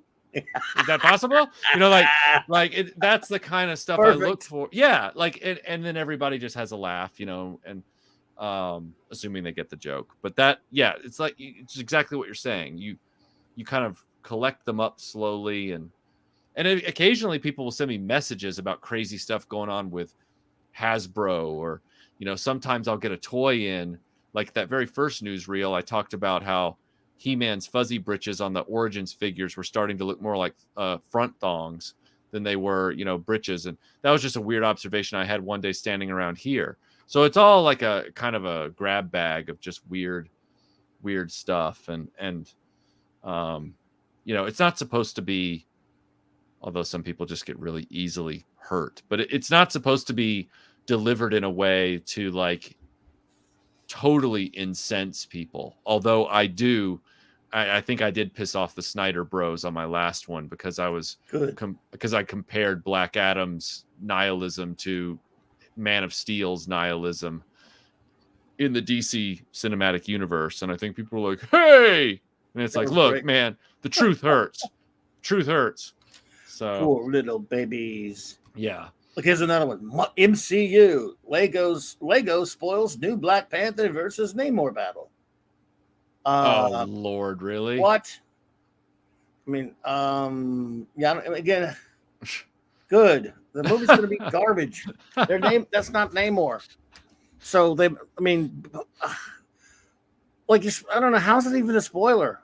Have you ever noticed how with every superhero movie that they're bringing out, some article ends up blaming Lego for spoiling a plot point in that movie? Like every time some Lego set that's slated to come out, it's like, you know what? As far as I'm concerned, Lego is doing the sacrificial play of the canary in the coal mine to warn the rest of us to stay away. I'll tell you, it might be the last. I have a very good friend of mine. If you're listening out there, dude, you know who you are. That we go to almost every Marvel movie we've gone to since about like 2010. It's like a ritual with us. Mm-hmm. I go pick them up, and even lately, been doing all the comic movies together. We'll make a day of it. We'll go pick them up. And way on the other side of town, I don't want him driving. Sure. He has issues and stuff. He has some medical problems and everything, but it's kind of a thing for us. And I think Love and Blunder might have done it. I don't think I can go see Black Panther. I might. I hope I can be strong and just because I don't want to. Yeah. I don't want to. Because it's the two of us and friends. It's a friend type thing, and I feel bad. I don't want him to have to go by himself. Yeah. No, I get it. Man, I don't want to go. Dude, you don't so bad. You don't have to. You don't have to justify that feeling. I mean, I know how that feels. Like, I think I told you, I was on a schedule where I was waiting for the 4Ks to come out. I wasn't even going to the theater. Right. And then I broke that rule with I even waited through Spider-Man No Way Home and saw that on 4K. I didn't go see it in the theater. Okay. I know, even though I really wanted to see that one, but I was already on the 4K release schedule for Marvel. So while other people were watching the latest thing, I was still getting a regular dose of Marvel movie releases because I was on the 4K release plan, if that makes any sense. So while people were watching No Way Home, I was suffering through the Eternals and Black Widow and all that kind of stuff at the time. It was a dark time, and it was only a harbinger of things to come. But I enjoyed the first Doctor Strange movie so much that I couldn't wait for the second movie. So I said, Melinda, and she really loves Wanda. So we said, as a character, so I said, let's go see this Doctor Strange 2 movie in the theater. And she said, okay. And so that was like the last movie we saw in the theater for like in a long while. And it was such a disappointment. And I was like, oh, God. You didn't do that with Thor, did you? No, that's the whole point, is that I haven't seen Thor yet. And I know that it's about to or has just come out on 4K. And I'm like, I don't even know if I want to buy it. In my never humble opinion, Thor makes Doctor Strange and the Madness look like a masterpiece. Not really, because it's not very good either. But compared to Thor: Love and Blunder, that might be, because you and I, of course, have done 2 legendary epic shows where we rank Marvel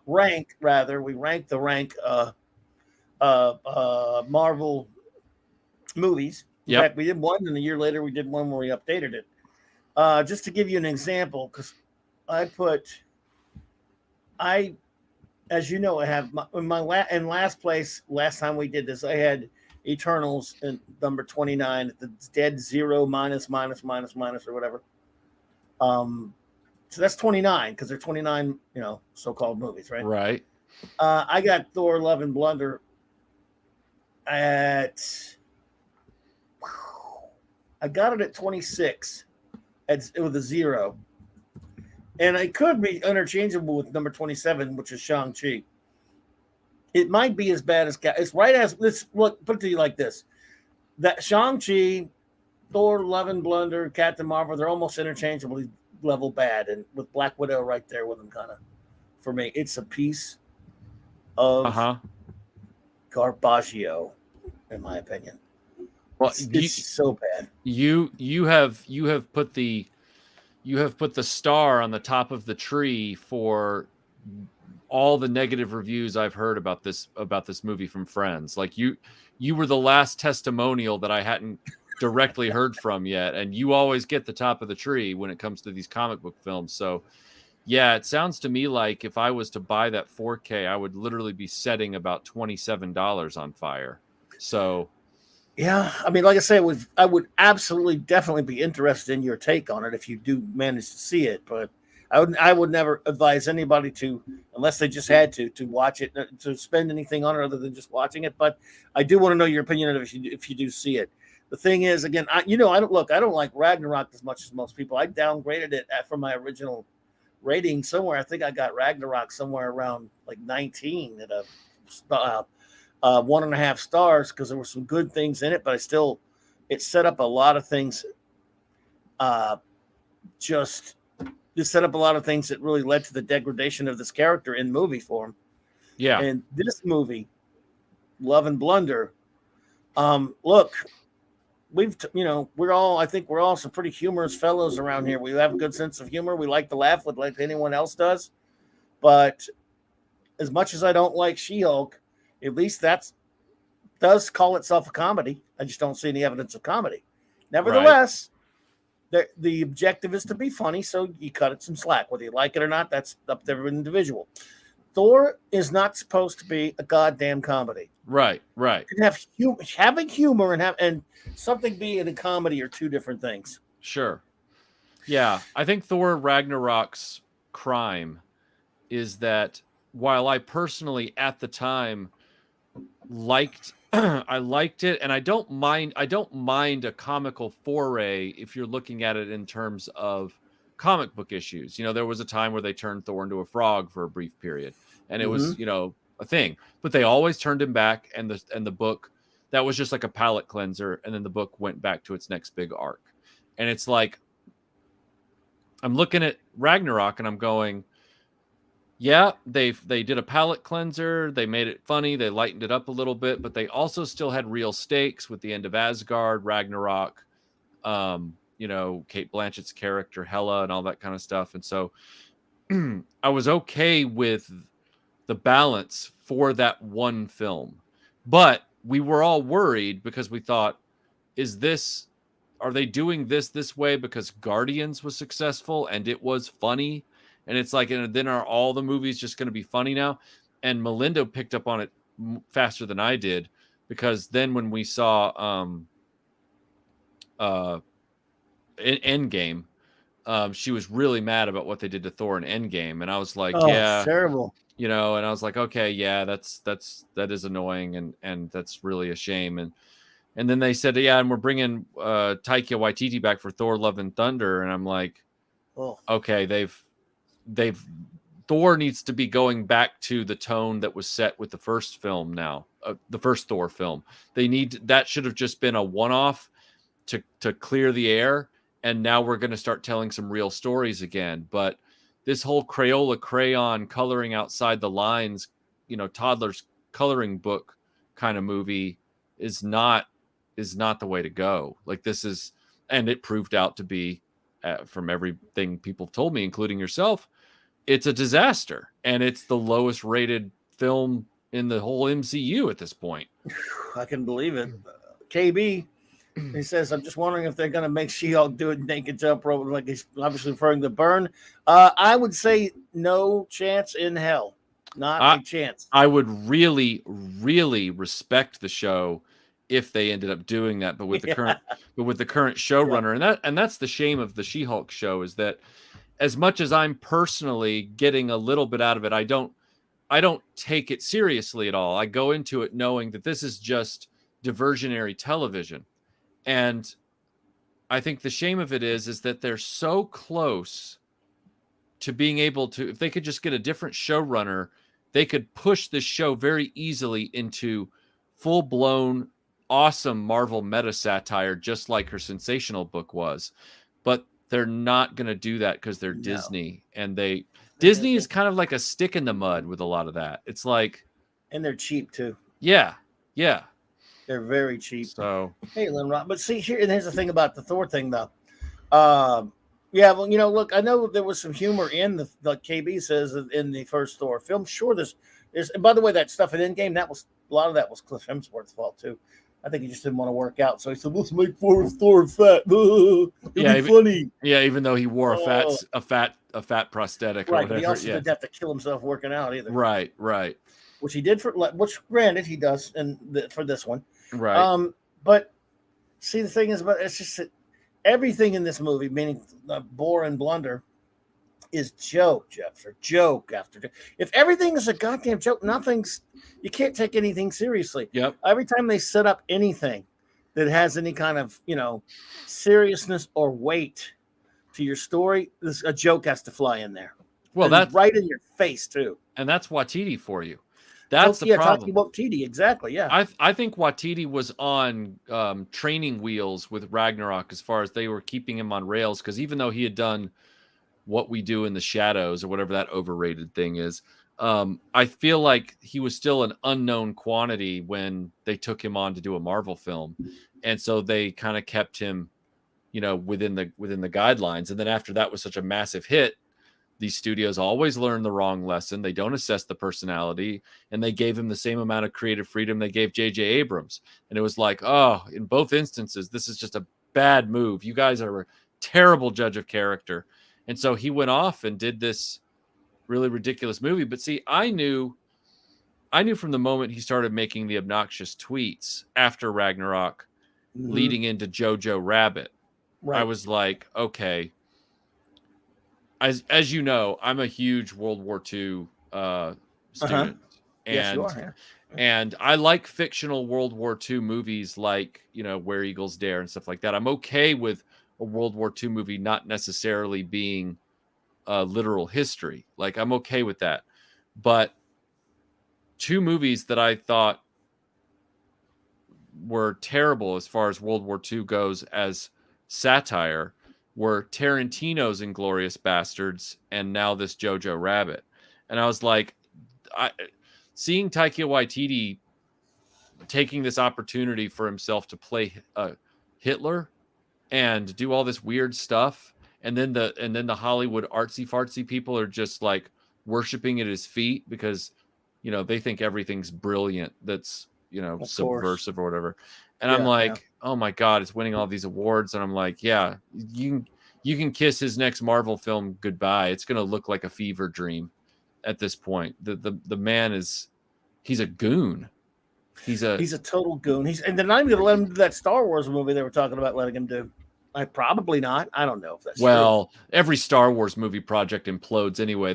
They shit canned Rogue One, or sorry, Rogue Squadron. Rogue Squadron. Good. Yeah, good. Which is the thing that was a shame about that is that back in the 90s, I would have killed for a Rogue Squadron movie. Yeah. I mean, sure. But knowing who's in charge and then knowing how Disney does things, I was like, nothing good can come from this.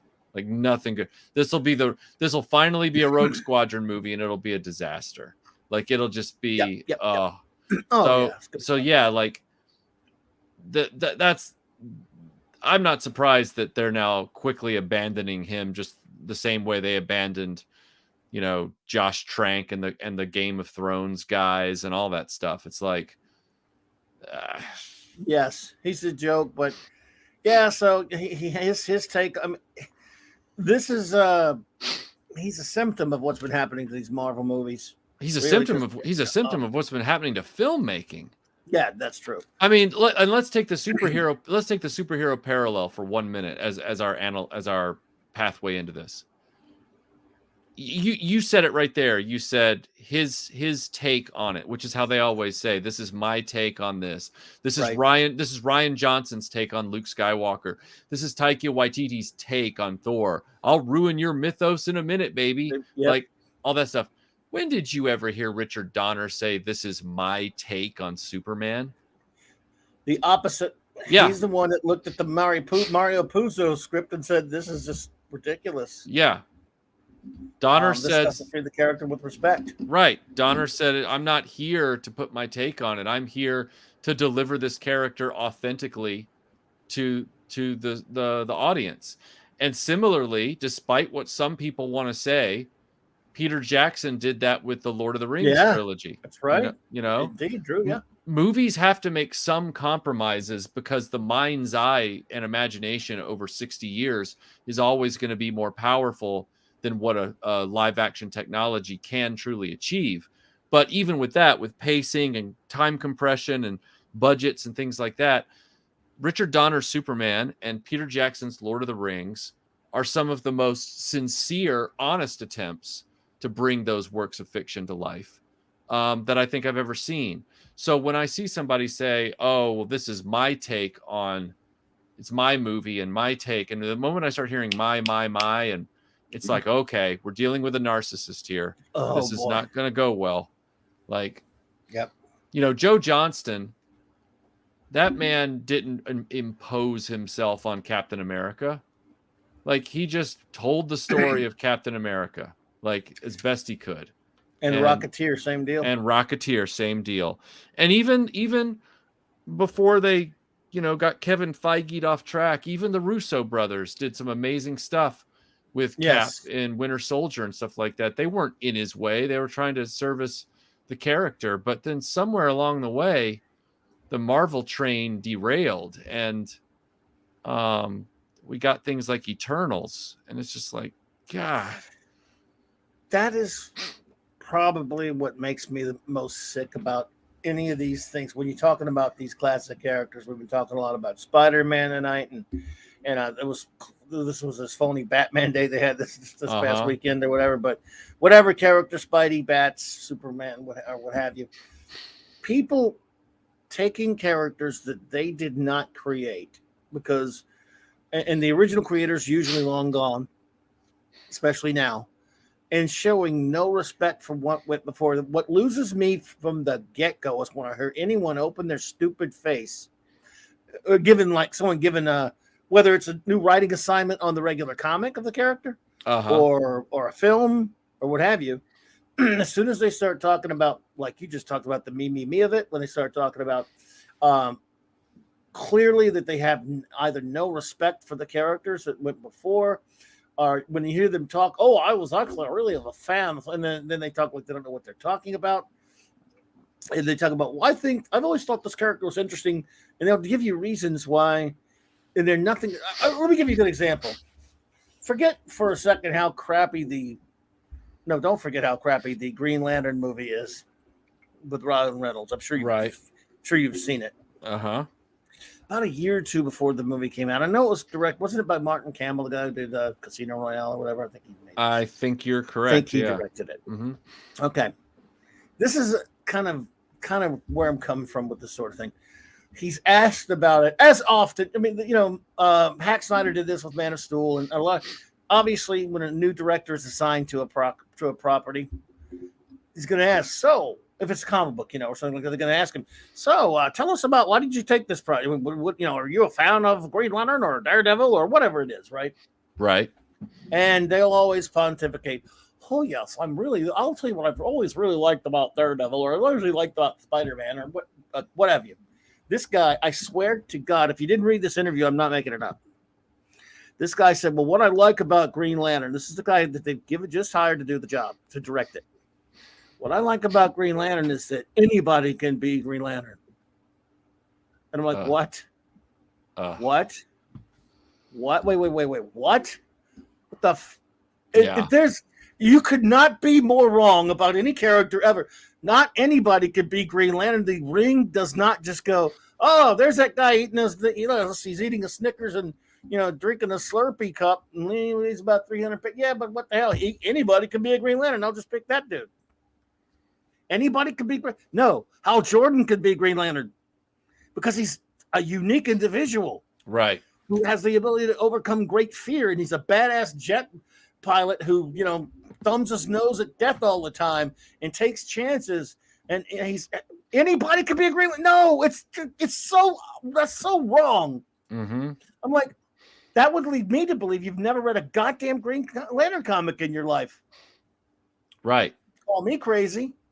If everybody is special, then nobody is special, and there's no point telling this story. Yes. It is the reason that I had such a problem with, the implication, which they quickly jettisoned, where every child in the galaxy suddenly could be a Force user. And it's like anybody can be a Force user, brother. Yeah. And okay, if we're talking about hot takes tonight, let's talk about hot takes. I've frankly never understood why Spider-Man in the Marvel universe in recent years became the poster boy for multiverse versions. Why him? Why not some, like, if you want to explore the multiverse with different versions of a character, don't you kind of want to do that with someone who's inherently cosmic? Like, why is Spider-Man suddenly the one? Look, for the purposes of the No Way Home film, I thought it was a nice, well done nod to past Spider-Mans in the movies, although Nicholas Hammond should have been there.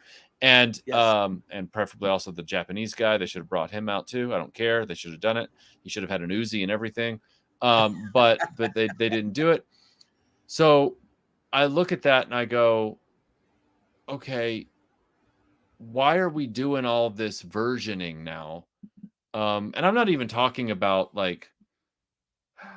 I'm not talking about casting choices or anything like that. I'm talking about what is it that makes Spider-Man as a hero the center focal point of a multiverse fracture? Why is he always getting in multiverse adventures now? That's what doesn't make sense to me. That's what I don't get. And so because that doesn't make sense, the rest of it falls apart, regardless of how cool anybody thinks this one version or that one version is. I have a fundamental issue trying to determine why Spider-Man in the Marvel Universe has become the keystone for multiverse hijinks. Can someone explain that to me? What? Well, KB says because Spider-Man is the face of Marvel, and people will flock to him for new ideas as opposed to the more obscure characters. I mean, I understand. I get you. That's why they're doing it, because he's popular, but he doesn't. Other than that, what's the answer? I mean, I don't. Yeah, it's. I think Yeah. all of these things dilute the power of these stories. But I see what you're saying, KB. I'm just saying that. Go ahead. I'm sorry. No. He just says here. He says he was just posting his explanation. He doesn't I agree with I understand what he's saying. Yeah.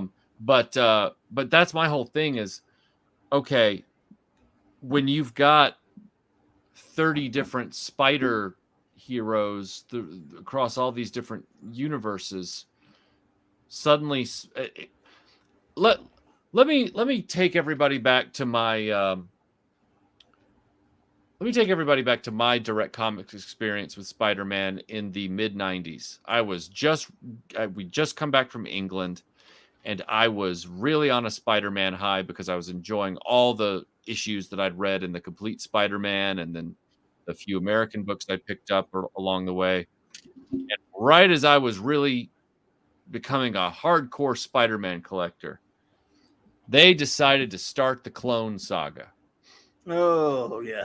And that is what sent me running, screaming away from Spider-Man, and trying to hold on to Superman, Batman comics as long as I could until they petered out. And my point in saying that is, much like the multiverse thing, the maximum clonage thing also rapidly diluted the specialness and the interest of Spider-Man as a core character. It was like suddenly there are so many copies of him that it's just not that interesting anymore. It's not that engaging. It's not that fun. And I would say that about any of the Marvel characters. Like it's a tradition that going all the way back to the 50s or whatever, that eventually there will be derivations of characters for the purposes of marketing, like Supergirl or whatever. And so I accept that on a limited level, but they've really jumped the shark with a lot of this versioning, and I think it just fractures everything. And they sit there and they wonder, well, how come we don't have the comic sales that we used to? And it's like, you've split your audience up so many ways from Sunday. Nobody can agree on what Spider-Man they like the best. And so therefore you can't print 50 books at the same time with all the different Spider people in it. So nobody's buying the book in great numbers, because every time you put out a Spider-Man book, it's not the one that 80% of your audience likes. So, it's lunacy. Absolutely pathetic. And yes, it's tough to follow too. I mean, where's your jump? How can you expect anyone to make a jumping on point? Yeah. If they're coming to it new with all these 10 million different versions of them. I mean, they try it like with a movie, like the Spider-Verse movie, which I personally could not stand, but people like it. And yet I think people would watch that. Even people who goes, like younger people who like it, still aren't going to really go buy a lot of comics. Yeah, they're not. They might like that movie for being all multiversy, but they're not going to want every Spider-Man comic to be that either. Yeah, I was laughing. You know how you and I used to joke, Mike, that man-children fanboys will always say that the greatest movie of all time is the last one that came out. Like they're always like, "Oh, this is great." When people were saying it's the greatest Spider-Man movie of all time, into the multiverse, and I was like, "Nah, no, I can't, because it's a derivation. Into the multiverse already implies derivation." And then what happened? No Way Home came out, and what did everybody say? Yeah. Oh, it's the greatest one. Spider-Man movie's ever been made. I'm like, it literally can't be, because it couldn't exist without all the other Spider-Man movies that have come out. It literally cannot be the best objectively, because it takes every other Spider-Man movie in existence for it to actually work. And I say work very loosely. So I am beyond, I am past it. I am it has hit its expiration date with me. This whole idea of infinite versions of superheroes. Like, just like by making every kid in the galaxy a Jedi. Okay, well, Yeah. if you do that, if every single person in New York City becomes a Spider-Man or woman or whatever, spider person, then guess what? Yeah. You're gonna have to find a new baseline by which to create new superheroes, because every human is gonna have spider powers. So what's gonna make a person super at that point? It's just nothing. I mean, they just run out of ideas, and again, you're doing this with characters you didn't create, Right. and that's kind of the bottom line with me. When you're not showing the proper respect for a character that you did not create in the first place, and they say, "Well, you just want the character to be the same." It's not that. You can do interesting things with the characters. Now, granted, certain characters that were created for certain types of comics do have a limited type of, only you could do only so much with them. And if you're not comfortable as a writer writing them within certain confines, then don't write them. Right. Leave them the hell alone. Yeah. You didn't create that character. You don't, I know the company unfortunately owns the rights to it. The company, by the way, that is built on blood, that stole all these characters, because got news for you, Marvel and DC Comics and other companies, to be honest, are all built on the blood of creators that they screwed over. Yep. And they are. If you, as an artist, a writer, you know what I mean, though, an artist creating something, can take the characters of others in good conscience and, do whatever the hell you want with them, and just disregard, what their creator may or may not have wanted, or you don't care, you show no respect, then I don't have any respect for you. Right. And I've been seeing this dude in comics. It's happened for the longest time. It's kind of funny. This is a strange thing now, but back in the 70s and 80s and even into the 90s, when a new creative team would come on the character, and it kind of reminds me of something that you were talking about in your video that I wanted to kind of touch on, but swinging back to the video a little bit. They would keep the same numbering, but a new team would come on. And invariably in the comics press, they would give an interview. So what do you have plans for Batman or Superman, whatever the character happened to be? Sometimes they would say, they would be respectful to the people that went before. And sometimes, like a certain jackass named with whose initials are JB, they'll show no respect for what went before, but everyone will love it anyway. Uh-huh. But it was just a new team. So if you didn't like what they were doing, who knows, maybe 6, 7, 8, 9, 15, 20 issues down the road, they might be gone and someone else might come along and the book might get good again for you. But it wasn't the end of the world, because they weren't changing. The editor, and this is the key there, editors weren't letting them change it so much that it can't be fixed or go back to being a good comic book. That's all gone now. But at least they, now they don't do that. No, there are no such things as editors at what is left of Marvel and DC Comics. They don't have them anymore. They don't exist. Mm-hmm. They don't watchdog what's going on. They don't say, well, you know what? You can't do that because that was done. That doesn't work for this character. I'm not going to let you do it. They don't care anymore. They don't care. But one of the things I found that was interesting that you talked about and made it a point in your video. And again, everyone, please, if you have not, go to Retroblasting, go to the Iconicon playlist, Iconicon 2022 playlist, and watch all the videos, of course. Look for the complete Spider-Man. If you're a Spider-Man fan, that video is just incredible. No, amazing. Sorry. He didn't do a Hulk video yet. If he does a Hulk video. So, this is something that you touched on that I found interesting. Why in the hell do we have to renumber everything? You showed one of my favorite things about the videos when you talked about your appreciation for not changing the classic numbering on a comic, which of course is all out the window now. So I found that to be, again, I was so with you on that. I remember when Marvel said we're changing the numbering back to 1, and I that was like what, the late 90s or something, and I went, I can't believe they're doing this. I cannot believe they are doing this. And then DC pulled it with their New 52, and I'm going, DC is going to do this now? That means there's no respect left for the legacy of these companies. That they really are just widgets with a certain cash value at this point. Like there's no, and then of course, what they always end up having to do is what barely wiser heads end up prevailing, and then they have to put legacy numbers on the books alongside the current number of and you're going, okay, you have just screwed up this entire history, publishing history for everyone involved, and that includes your own company.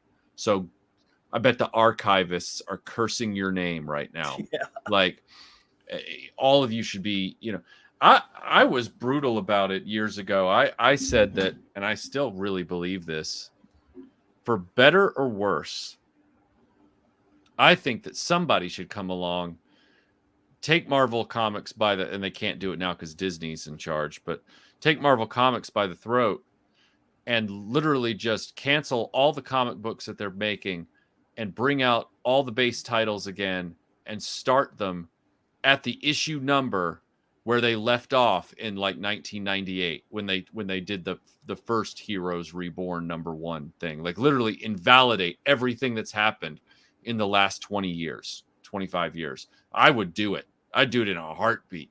I would, because all of it is just marketing, pandering trash at this point. And I would just continue right from where the numbering should have never left off.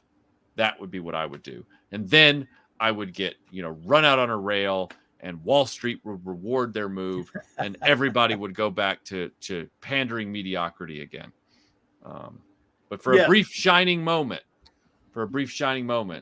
years from now, people would be like, they did him wrong, but he was awesome. And I'd be like, damn right. And well, I tell you what, man, that's exactly it. Every time I see that shit, when they've come out, was it just a couple weeks ago with an amazing Spider-Man #1 for the, what is it, the 10th time or whatever? I don't know. Mm-hmm. So, why do people? Well, look, people keep falling for the shit. I mean, but who really does? I mean, who really goes and buys multiple of that thinking it's going to be anything? If you do, then look. As much as I can't stand the company, you deserve to have your money just taken away from you because you're an imbecile. Yeah, agreed. Absolutely asinine, just horrid. Well, dude, I've kept you here for a good long time, man. No problem. But I've just enjoyed it so much. How about we check our poll here and see what we got. Now, the question was, of course, because tonight's topic was Spider-Man, but I wanted to talk about a few other things with Mike as well. So we went all over the place with Michael here. But the question was, we had 61 votes. Which of these 4 classic Spidey artists, is your favorite?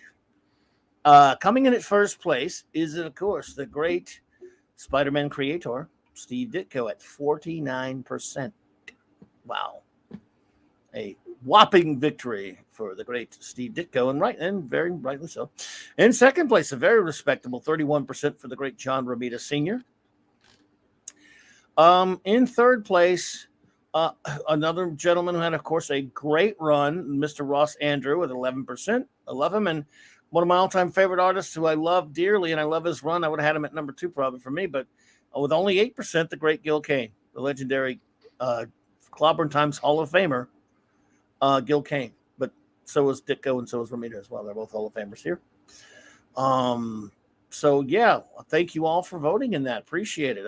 I look, it does my heart good to see Ditko get that big of a, that big of a wave. I think it's fantastic because he was Extraordinary. Yeah, I'm glad to see he's getting his just due. It's it's like Oh yeah. it would be like if in a poll for Batman, if Bill Finger from now on just got the top spot every time. Yes, and he always should. There's the thing about that. I'm not gonna. There are things that I'm controversial about when it comes to a certain co-creator of a certain characters and stuff, as of Spider-Man and other characters. But when it comes to Bob Kane, everyone seems to be. You don't hear a lot of defense of Bob Kane. In fact, you hear almost no defense about. I mean, none. I don't know if you've heard any, but I'm never. People who are familiar with what's going on with that situation feel terrible about what was done to Bill Finger and think Bob Kane was a schmuck and a jerkweed and a charlatan. We're speaking ill of the dead. I'm sorry. Not. So you don't hear anyone defending old Bob Kane much. Good. Yeah. Usually you'd think somebody, oh, come on. Well, no, I mean, I wish it was that way about another certain controversial credit stealer that I'm not going to talk about. But I'm not going to do it tonight. I do it plenty nice. By the way, Michael, don't feel disappointed in me. I still do it sometimes, a lot. Just, maybe not tonight. Dude, I cannot thank you enough for being here with me tonight, dude. It's always buddy. It's always a great time. Tell everybody what you got going on, what you got coming up, and give us an idea of what's Retroblasting's future right now. Bionic 6 Part 2 is currently in production. I'm hoping to finish up the B-roll this week and finally get that off of me. I want that in my rearview mirror as soon as possible. I've got a few smaller videos coming out that are kind of offbeat in the traditional Retroblasting style about toys and other things that I'm hoping to really start working on this weekend. I'm working on a big Thundercats retrospective with my good friend Lio Convoy Reviews here on YouTube. We're in pre-production on that. We've been in pre-production for too long a time, which is totally my fault. And then I'm gearing up for another Star Wars Follies at some point. I've got a big freeze chamber playset update that I'm still trying to prep for. There's a lot going on, and it's very hard to figure out how to determine which plate to keep spinning at any given time. So yeah, that's what's going on. Great stuff, man. I just can't wait. And we got to think of we got to come up with something else to talk about soon. But I don't like to bug you, but once in a while, we got to hang. So you and I are supposed to be delving into a certain 1995 pulp superhero movie flop at some point. So I'm game. I know you are, and I want to get to that ASAP. So I'm just, like I said, trying to clear the attic of some of this other stuff. So I got you, man. I got you, and I'm looking forward to it. Well, I want to thank you all for being here with us tonight. You've been fantastic. I know we've got a lot of my good friends here who are usually here on Monday night, and a lot of our members and stuff, and a lot of friends who are big Retroblasting fans, and Clobberin Times fans. And I'm glad to have you all here with me tonight. I really appreciate it. I'm honored to have you. Big congratulations to everyone, to Retroblasting for 10 years. 10 years on the tubes of you. Yeah, now if we can just get to that 100K so I can get that little silver button and then throw it off a cliff on video. You will. So. You will, and I can't wait to see that video. That's gonna be a fun video. You gonna let Broken Vader throw it off? Or? Well, he doesn't have any. I was thinking about Force? I was thinking about like mimicking the end of Force Awakens, where somebody walks up to hand it to me and I turn around, I just throw it off the thing. Yeah. Oh, that's perfect, dude. Yeah. I love it. Oh man, thank you, mods, all my good friends out there. Appreciate you. The great Mark D with the C. Thank you, buddy. You are the best. And Kal-El, buddy, and all you other great mods, D Bud and Phantom, and everyone else who was here tonight. Thank you all. Please, everyone, have a fantastic remainder of your Monday and your week. I'll be certainly back Wednesday night for Wildcard Wednesday, the clubhouse on Thursday night, and Saturday night Star Trek on, oddly enough, Saturday night. So, everyone, thank you. Please enjoy these messages and end credits. Have a good night, everybody.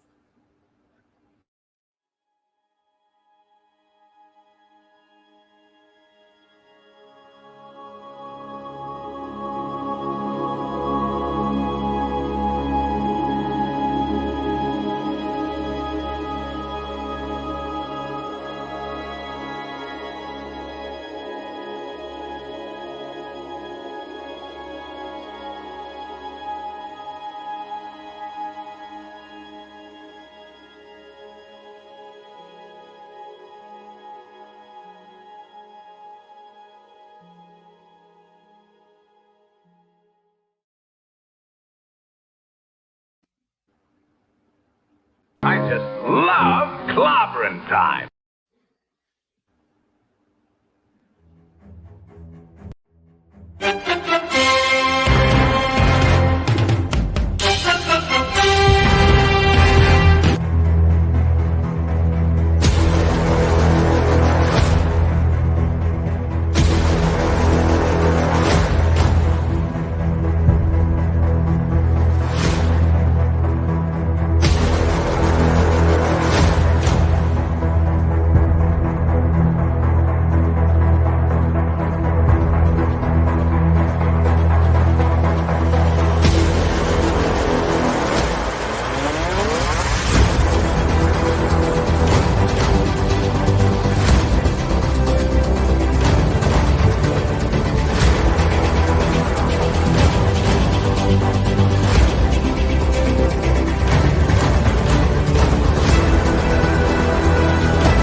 Clobberonimo!